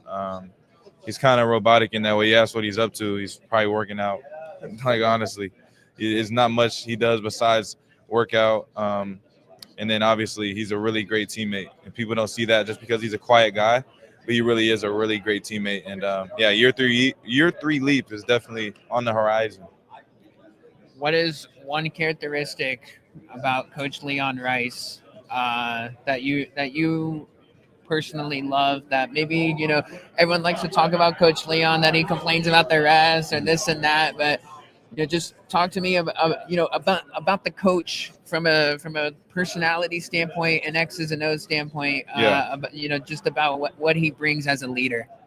He's a really happy guy, as you see, like when you interact with him, like he's really happy. That's how he is on a daily basis. Like that's just really who he is. But the side that people don't see is how competitive he is. And he kind of is off that image of like he's really nice and stuff, and he is really nice, but he does have a really competitive side, and I really admire that. The fact that he's able to balance not sacrificing being a good person with also being a really competitive person at the same time. UCLA last year got a taste of the NCAA tournament experience. 100%. How was that? Just overall, just taking it all in. I'm trying to recall what region we're in, because I know they had weird stuff with teams playing in football stadiums. Were you guys like in the football stadium? I'm trying to remember on the time. I heard you in the actual the basketball arena. We played in Kentucky's stadium. Okay, so you guys were in Rupp. Yeah, we was in Rupp. Okay, we played in Rupp. Okay, got to play against Tennessee and Utah State. That's right. Yep. Yeah, I know you guys laid the hammer down on Utah State. Yeah, it was a pretty fun game. How was that? How much different is that tournament experience? Because when you get on those neutrals, right? It's like, okay, are the crowds going to come out? It's not really a home environment. Like, just walk me through that experience for just for like the average fan. Yeah, for sure. I mean, just being a part of the NCAA tournament, going to the big dance is surreal. Especially, I've been able to, out of my 3 years of playing college basketball, I've been able to make 2 of them. And I was able to go my freshman year and get to the Elite Eight. And my junior year was able to get to just the second round. But just being able to just be a part of it and just seeing how, like, just watch it growing up as a kid, and just to see the March Madness logo on the floor and just seeing how they go about it, it's surreal, man. It's a great feeling to be a part of, and I want to get back to there. I want to get back to that feeling, and just it's a win or go home situation. No matter if like you're the best team in that, it's all about who's having the best night. 100%. One more for you guys on the way out for both of y'all. One player on your team that Mountain West fans might not know about right now, but will know by the middle of the season. On our team? Yes, sir. I'll probably say, both of our freshmen. All of our freshmen. The name that came to my mind is Spencer Aarons. I think you guys are he's gonna surprise a lot of people. Like a lot of people know he's good, but I think he's really good. For sure. I could piggyback on that one. Spencer's actually a guy that's going to be really, really solid for us. I'm gonna take your word on the freshman blossoming, because we saw that with your boy Pearson Carmichael, sure. right? Right. Sure. So he came in middle of the season when coach was just trying to get a change of pace, and he came out and he maximized on his minutes. So we'll definitely bookmark that name and we'll hold you to it. Yes, so, sir. Appreciate the time, guys, and best of luck this season. Sure. Appreciate you. Thank you, guys. Thank you. I got a question.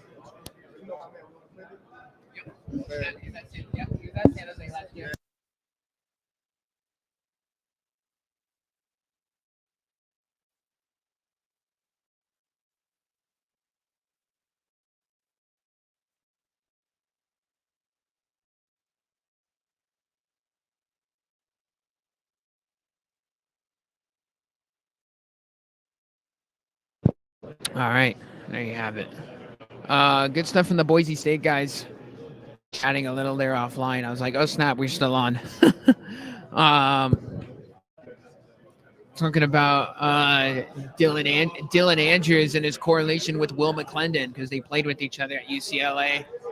Javen Buchanan said his roommate last year was Alvaro Cardenas. So interesting stuff there. Of course, there's always some connection, some way, somehow, right? But hey, going back to what we were talking about earlier, we kind of just banged out back-to-back interviews. Just kind of going on like, I don't want to say like the theme of the day, but it's definitely been a good talking point with the scheduling and the metrics and how these teams are evaluated on the weight scale. When it comes to their NCAA tournament resume, we were Rocco Miller. I'll pump his name out again if you're just joining us, but Rocco Miller, great follow on Twitter. He has all the breakdowns of the schedules. He's on it. He's talks about just the weight of the schedule and what it means and the significance it has and things within that nature. He has big on the mid majors, so all the non-power leagues. He's all over it. He that guy knows his stuff, and I should have asked him how many are you used to the rosters yet, because man, the transfer portal is just ridiculous. How there's like 12 new players, and this guy went where, this guy went where. I could barely do that with the NFL, and then I tried doing that with over 2,000 players. So it's crazy in that regard, but I'm very interested to see just see how all those portal teams materialize. But going back to Rocco, just a highly knowledgeable guy.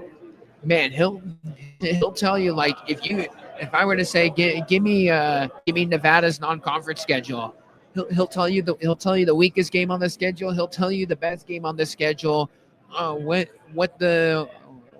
If a team takes a loss, what it could ultimately snowball to. Like, there's just so many variables to it, and he'll have an A1 answer for you, no matter how you slice it and break it down. So it's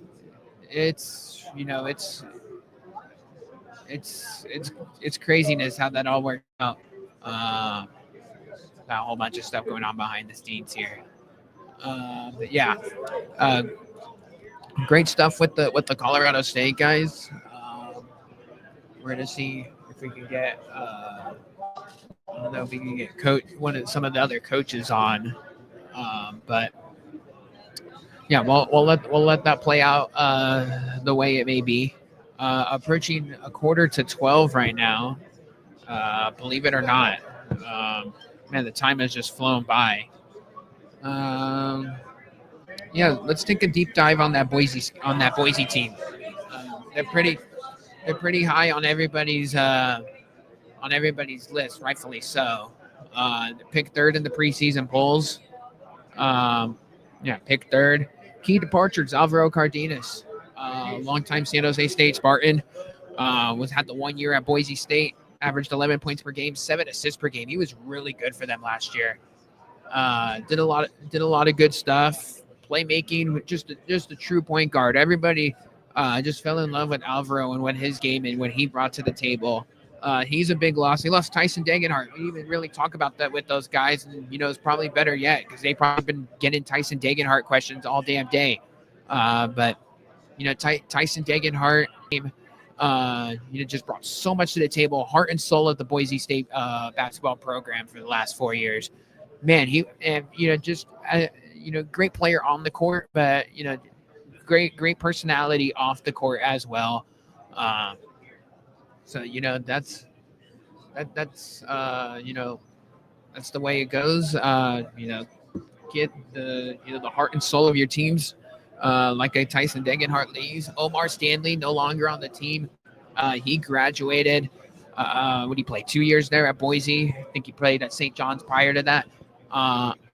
Didn't have the greatest year last year, but man, he was rock solid that junior year. Man, his minutes were kind of all over the place. Just was getting into some early foul trouble, which was very uncharacteristic. I think that was a puzzle that they were trying to solve, that they really never envisioned really snowballing. So very interested in regards to who replaces him, and can they replicate a guy like Tyson Degenhart? They're very high on Drew Fielder, the transfer from Georgetown, who's been very good. out there in the power league. Let's see. Um, Last year, he averaged 7 points per game, 5 rebounds per game. I mean, he was behind Thomas Sorber, so it's not like he was getting any starting time this past season. But just some guys that are going to have to step up for them. I think Javen Buchanan will be really good for this team. Dylan Andrews, I think, is going to provide a whole lot, of the shooting aspect of the game that Boise's going to miss. But everybody's expecting the year three Andrew Meadow leap. We'll see if that materializes. I mean, what did he average last year? He had really good numbers last year. Let's see, what do we got? Andrew Meadow. He averaged double figures, so I mean, he was really good. He was like their number 3 scorer. So Andrew Meadow, I mean, everyone's expecting him to do big things, and we'll see if he can replicate it. To his credit, every year he's gotten better. They've kind of given him a little bit more keys to the program, and he's delivered. So you got to give that guy a whole lot of credit, and what he's done. So good stuff in that regard. We'll see if that trend can continue. So here's what we're going to do right now. I'm going to try to go and get the Wyoming Cowboys to come to the booth.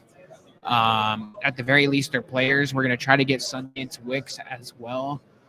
That's who's on deck. We'll see if we could get Boise State head coach Leon Rice, but this guy's a very popular man.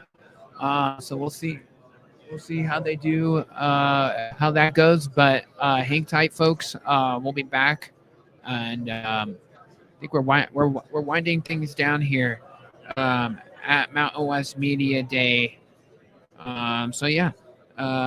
Good stuff. Appreciate the Colorado State Rams and the Boise State Broncos for making some time for us, and then we'll go from there and see where the wind takes us. So cheers for a little bit. We'll be back.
Yeah, both of you guys.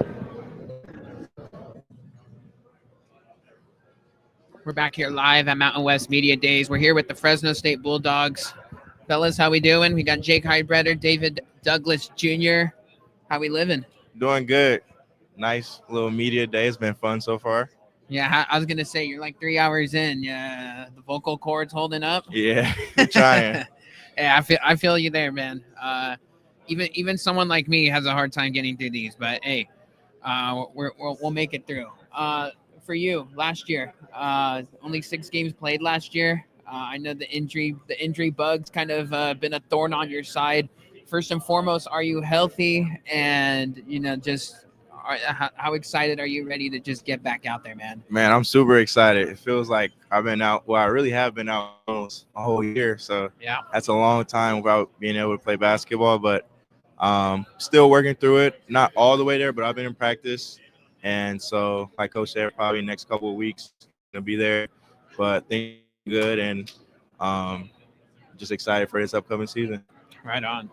Jake, you come over from Clemson, not your first rodeo in the Mountain West, member of the Air Force Falcons. What was it for you that Fresno State was the place to be here in 2025? Yeah, I think I was just looking for a bigger role. Like the way that coach likes to play. He wants to play up and down, shoot a lot of threes, a lot of layups. So it kind of fits my style of play. And yeah, no, I'm just excited. Right on. Just talk to me about getting all the pieces, because Coach Vance Wahlberg brings in a lot of players from overseas, right? So how's that adjustment been working with those guys, and just getting all the footing, and learning each other's tendencies on the court? Yeah, I mean, obviously we've been together for a little bit now, so we all love each other. Obviously, there's a lot of different cultures and languages and stuff going on, but it's kind of interesting to learn about that. So I think, especially me, I try to take charge and like asking questions. I think they enjoy that, learning about different cultures, where they come from, and kind of building that camaraderie. So I think it's all been put together pretty well. I mean, for just building on that and just the roster, 8 freshmen on this team. Just talk to me about how you're coaching up the underclassmen, getting those guys right.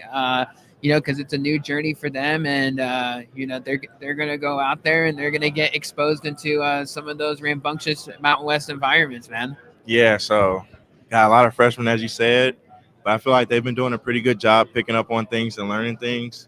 Like most freshmen are going to have that little freshman bump that they hit. I hit it my freshman year, so I feel like just helping those guys work through that and keep pushing. I think these guys can be really successful at this level. Just talk to me about what Coach Wahlberg, this is year 2 for you now out here in Fresno.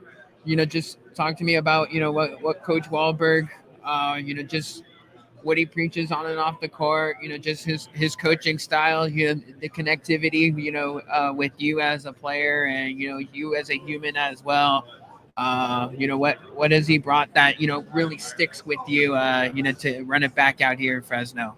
Yeah, so like even the games I did play, he like gave me the confidence and just wanted me to play my game. And I feel like when you're able to play your game, that's when you play your best. And that was a big thing. And then just the development part, you got coaches like Coach Welch and Coach Ray. And now we got Tyler Johnson on staff. So that was a big piece of why I stayed, because that development part is really big for me. But yeah, Wahlberg, he cares a lot. He wants to win, but like off the court, he's making sure you're okay. He's checking up on me, making sure like everything's good with my knee. He's just a great coach. So I decided to stay for many reasons. Right on. Jake, everyone knows the personnel on you. You love to shoot it. Just curious, for a sharpshooter like yourself, just what's the routine like? Is it, you get in like 200 threes up at practice every day, or is it just constant reps, or is there what is it that you're able to hit so many threes at a high level and in a variance of ways? Yeah, I think it's just kind of like you mentioned, constant reps, like every day, getting in the gym, getting in early, getting in late, just building those habits and repetition. I think repetition is key for shooting. I think if you shoot a lot and practice on it a lot, then you're going to be pretty good at it. So January 31st, you're going to be back at the playing at Air Force. Just obviously that was a stop along the way in your collegiate career. What is that one going to mean to you? Just to reunite with some people. Yeah, I mean, I still know quite a few people at Air Force. A lot of really good people out there. Have nothing but respect for Air Force and what they do and all the players and everything there. So yeah, no, I'm excited to get back and see some people that I haven't seen in a couple of years. And yeah, I think it'll be good. Before we close things out here with y'all, just to everybody gets a better understanding of the Fresno State Bulldogs and what they bring this year. What's a player that maybe Mountain West fans don't know right now, but are going to mid-season by the time we get to the meat of the season? I would say half of our roster because I feel like they're all not very well known, but one or two guys I think would either be Nathan Zulemi or Makan Doof, I would say, or two probably that could potentially have pretty big roles. Both pretty athletic, long, active. This could really help our team. How about yourself, David? Taking this in with these guys on the court. Yeah, I agree. I would say, like Jake said, there's a lot of people on the team that most people don't know about. We have a lot of talented guys, but I feel like those two, and Nathan and Makan, they could really like impress some people. And with their length, and Makan is 6'11", but he's not a center, so he's like a wing. So having somebody like that is always nice. So if he can hit shots for us and stick defense, and Nathan, he plays hard. He's a 6'4", 6'5" guard. All over plays active on defense. So those two guys, they could really help us out and have big years. Wow, guys. Hey, well, we'll definitely be monitoring you guys throughout the season. San Jose State and Fresno always produce some good battles. So we'll obviously always have that matchup circled, but appreciate the time and best of luck this season, guys. Thank you.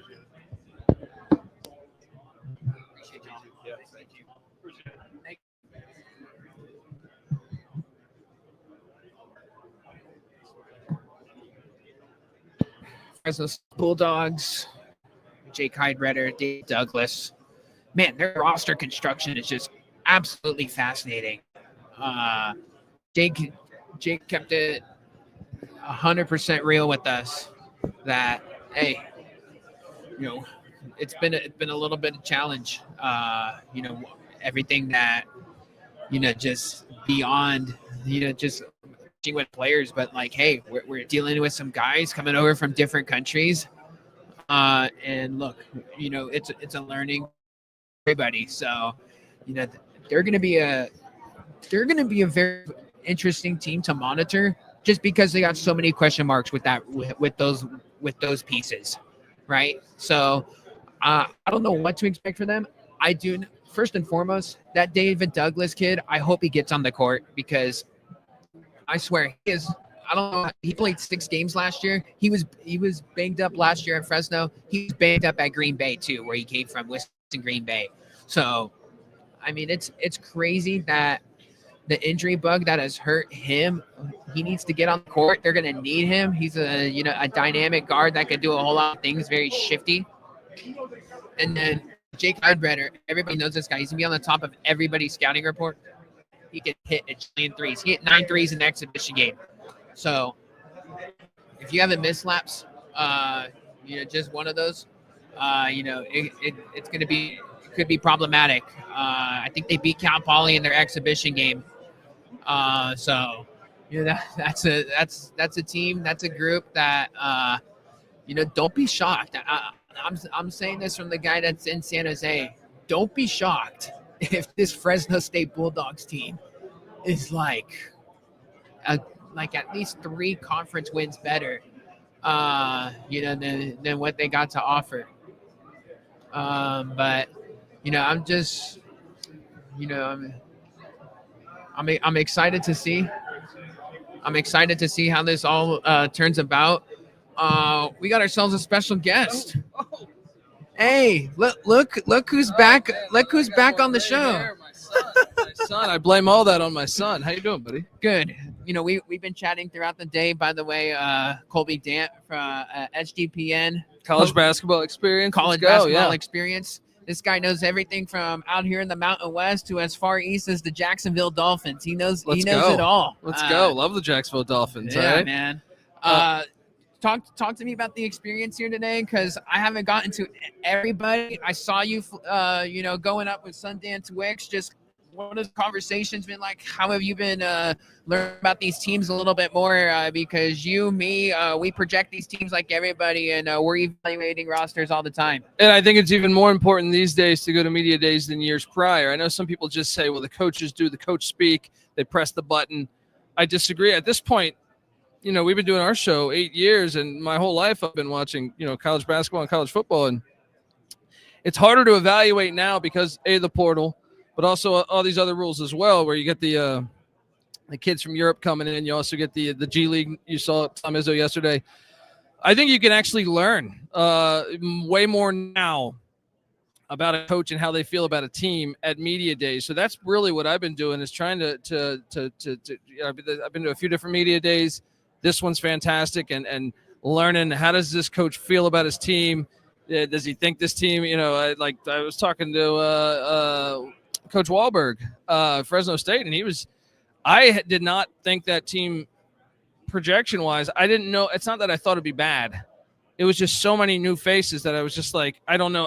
What are they? Yeah. There's so many European players from leagues that I'm not even familiar with. So right. I think learning that, I came away, with him thinking, his team, he feels much better about his team than I thought he did. So Nuggets like that, also, with Sundance Wicks, similar situation. He feels like his team's so much more athletic. Coach Miles, I know he's working with trying to get everyone to be cohesive, because when you have so many new faces, but he feels pretty optimistic about his team and stuff like that. I think but that's really what I've been asking, is just trying to get a grasp of their team. And also, certain things like NCAA tournament expansion, because it seems like that's almost inevitable at this point. Yeah. But hopefully a reasonable number. I was glad to see Coach Miles say that he would be just 4 teams. Yeah. I asked a bunch of other coaches at ACC media days and stuff like that, and here today, and most of them say they want a lot more teams. To me, 4 would be the most that I'd be willing to budge. From what I gathered from Gloria, she seemed to be on the side of 76, something along so those 8. lines. Here's the thing. I get her perspective, because the Mountain West is an underrated conference. I feel like they've been seeded in previous years. So I understand, from the coach, and I understand the coach's side. Steve Forbes from Wake Forest told me, he's like, you ever seen a kid's face on Selection Sunday when they get, they find out they're in the NCAA tournament? And he's like, why would we say no to that? And I get that point, but I also think there's some point where you start to devalue the regular season, but also the tournament. If you put every team in, so. Right. Stuff like that. That's the whole thing, because you wanted to keep the conference tournaments alive, which I'm totally for. By the way, Steve Forbes is always in the bubble. Always on. That's true. That's why he's on. That's why he's true. for He's it. like, you gotta, 100%. Now he did say, that's not because my team's. He's in general, but I know it's gotta be. He's been right on that cusp a bunch of those years. So 100%, man. So. But I love this event, man. It's always great to be able to run into you and other people that you cover sports and are passionate about college sports the way that we are. 100%. And you and I are on the same boat with the neutral site stuff. The neutral site games, college football. To me, it's anything in college too. Any sport, play it on campus as much as you can. All right, I get it.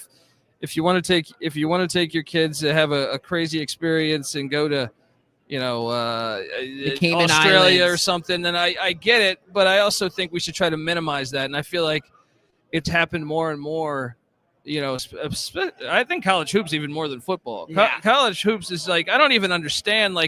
You have certain teams I think TCU is playing somebody, maybe it's Notre Dame, I forget who, in Dallas. Well, they're 20 minutes away. Yeah. Why exactly. not just play that at your home stadium? If you're going to go, I've been joking on our show, Field of Dreams, go the distance, because you're so close to it. Yeah.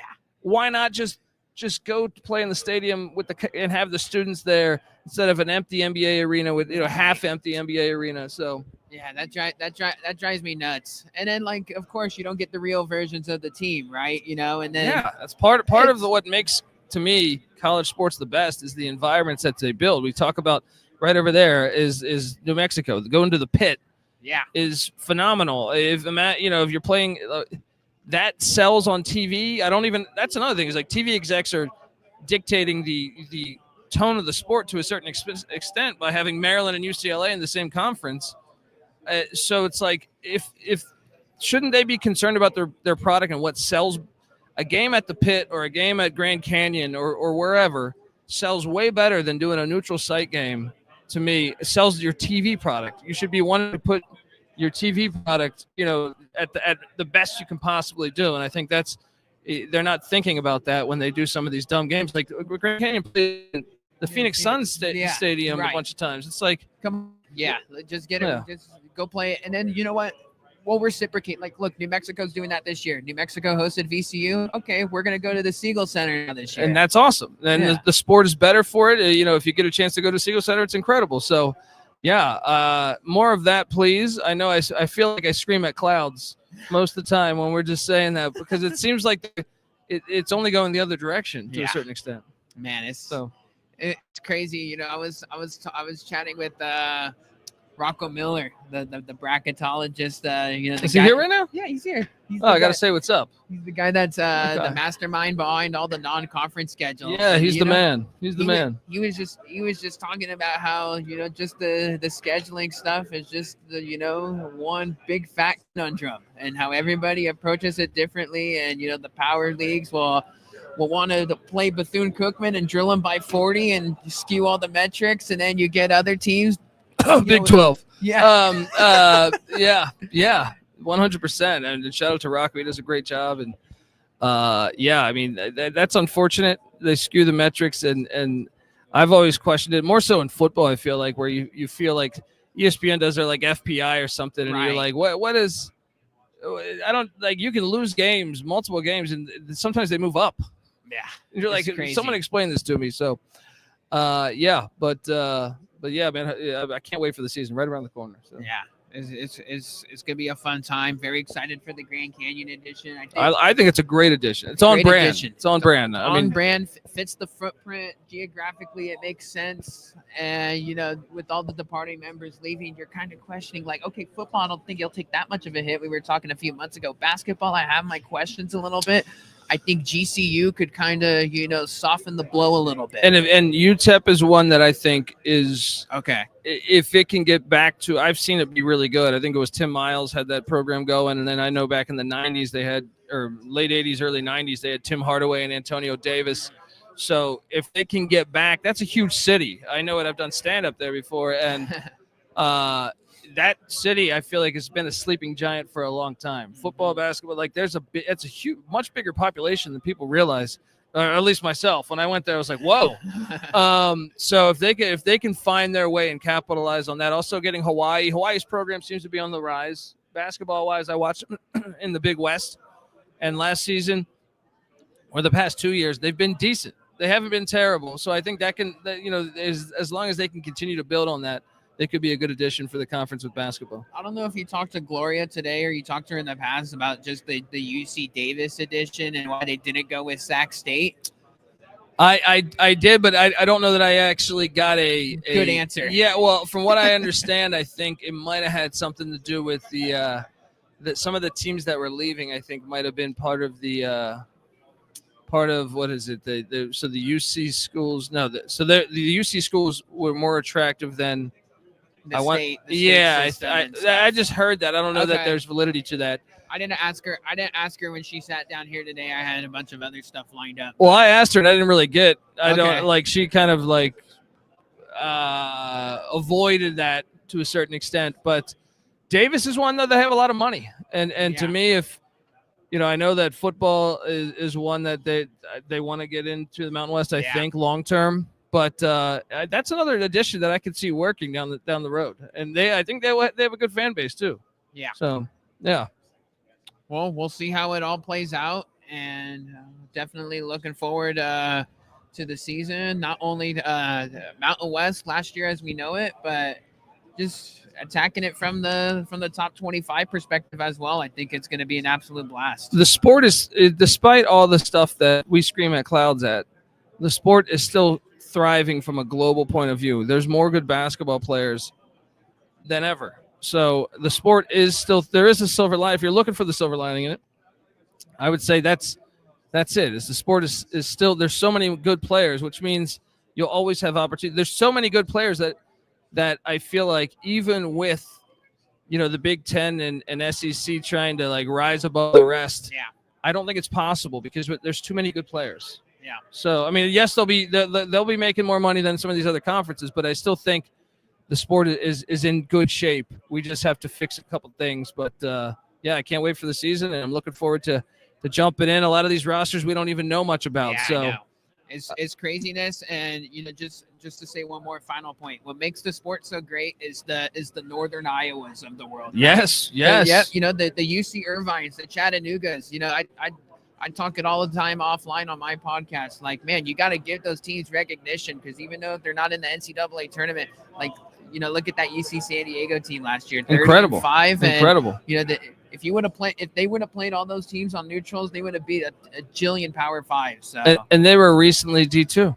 So I mean, It's just crazy. unbelievable stuff. You're right, 100%. Sports are the best. And I will say this: that's starting to become a trend now. The D2 coach starting to come up, Like Ben McCullum. Ben McCollum, the Cal Poly guy, Mike DeGeorge. Great job. Yeah. Great job in your. There's was a that couple year other one? ones. Year one, right? Year Yeah. one. Yeah. He did a great job. He's rebuilding that thing, But there's some other ones. Like I think Denver's on it now. I think It's Western smart. Michigan. It's smart because you have cohesiveness. When look, I mean, we just go through this whole thing, and short of San Diego State, I think Air Force, every other roster is like eight new guys. Right. So what has a chance of beating that if you've had a roster that's been together for a couple of years on the D2 rank? So It's a win-win for everybody. there's always a strategy. That's what's great about it too. Is like each team has a different strategy. There's 360 teams. Can't wait for the season, brother. 100%. Thanks for the time, man. Anytime, man. Great to see you, man. Great to see you again. We're gonna have to hit up Veason or hit up Circa. Yeah, 100%, man. We'll definitely mosey my way over there. Hey, Let's how about a little for us crazy college football heads? South Alabama and Georgia State tonight. I took Georgia State. I know both teams. What's up, Rocco? How you doing, brother? Yeah, good to see you, man. Yeah, there we go. Shout out to Rocco Miller. There he is, right? Yeah, I'm on Georgia State. Del McGee's bunch at home. I feel like Center Park Stadium. I know that place probably won't be packed because they're 1-6, but I still think that if honestly both those teams, that game's better than you think. Because both teams, if you go through the schedule, they've lost a lot of close games to decent teams.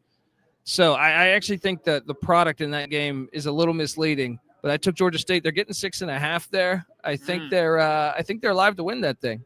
Yeah, well, yeah, we'll see if any of the sickos want to watch that game. That's a national TV game Let's tonight. go. Fun Belt, Sun Belt. Yeah, so let's rock and roll. Colby Dant, the college experience. Sports Gambling Podcast Network. Yeah, but 100%. And shout out to all your boys behind the scenes. Thank you. Moneyline Mac always does a great job.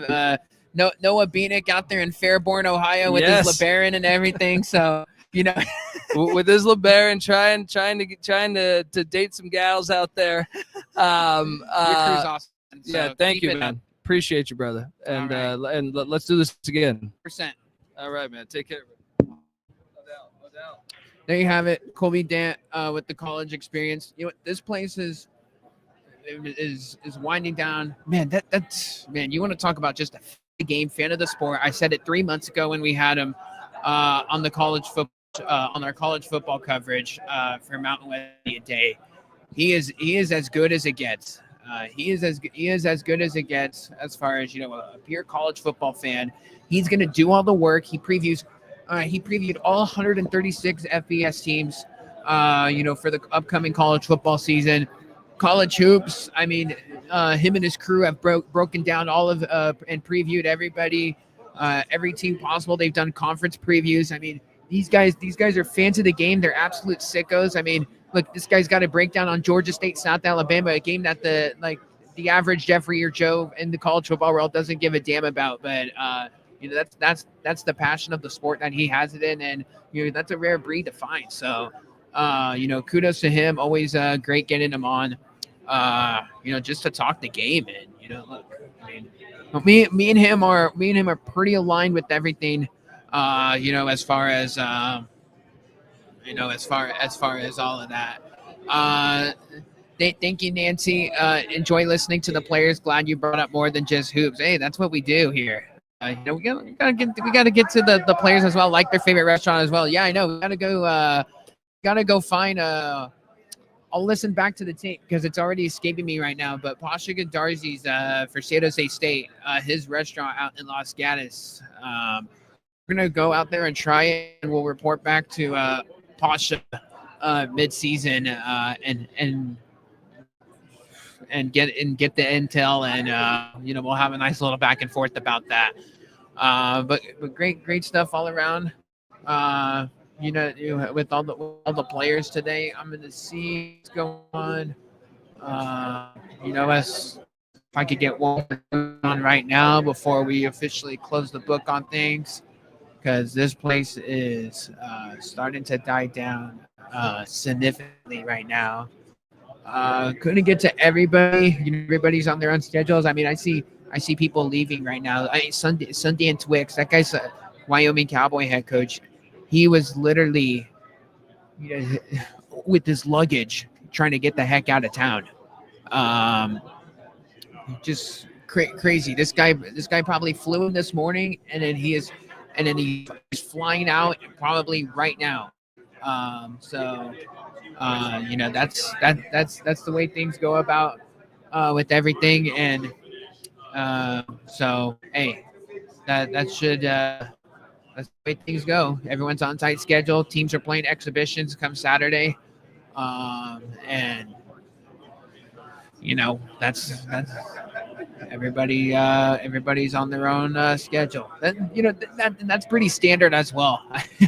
I couldn't help but chuckle. We had Colby on. Boise State guys, like sometimes they gotta go. They're literally in town for 4 hours and then they're gone. It's pretty scary how that all works. Amazing. They're probably gonna. I hope not. They're probably sitting on their Southwest Airlines flight like I did, long and then they're in the town itself. So, but great stuff. Thanks to everybody that tuned in today. I think that will just do it for us. We're probably gonna pull the plug on everything here from Mountain West Media Days. To all the head coaches that we chatted with today, to all of the for being hospitable. Just to talk hoops, get to learn not only about their team, but just a little bit more about themselves and their personality. I'm 100% big on that. These kids got the God-given talent, to go deliver and put on a show for their respective fan bases, within the college basketball world. But they're also humans at the same time. And if you could build that relationship, and if you could, stay with them, beyond just basketball, that's an important element to have in the game. So, when we set up two chairs right next to me, and two of the student athletes come and sit down and talk, always a great time. Always appreciate the media folks that come on. Shout out Colby Dant. Been awesome. Rocco Miller, he was floating around. He's all over the place as per usual. He'll probably be in another tomorrow morning for another media day.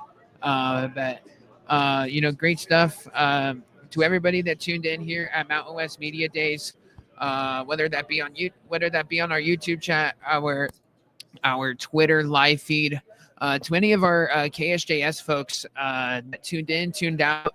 Shout out to all of our KSJS sports guys. Shout out to the boys, Jonathan and Lewis, holding it back down at the KSJS studios. We got our live show today. That's about to start at 1 p.m. So if you're still tuning in, fellas, appreciate the love and appreciate all the stuff that you do in support and coming on for the pod and everything else in between. Nick Urias, just about ready to sign off here from Mountain West Media Days, straight from the Strip in Las Vegas, Nevada.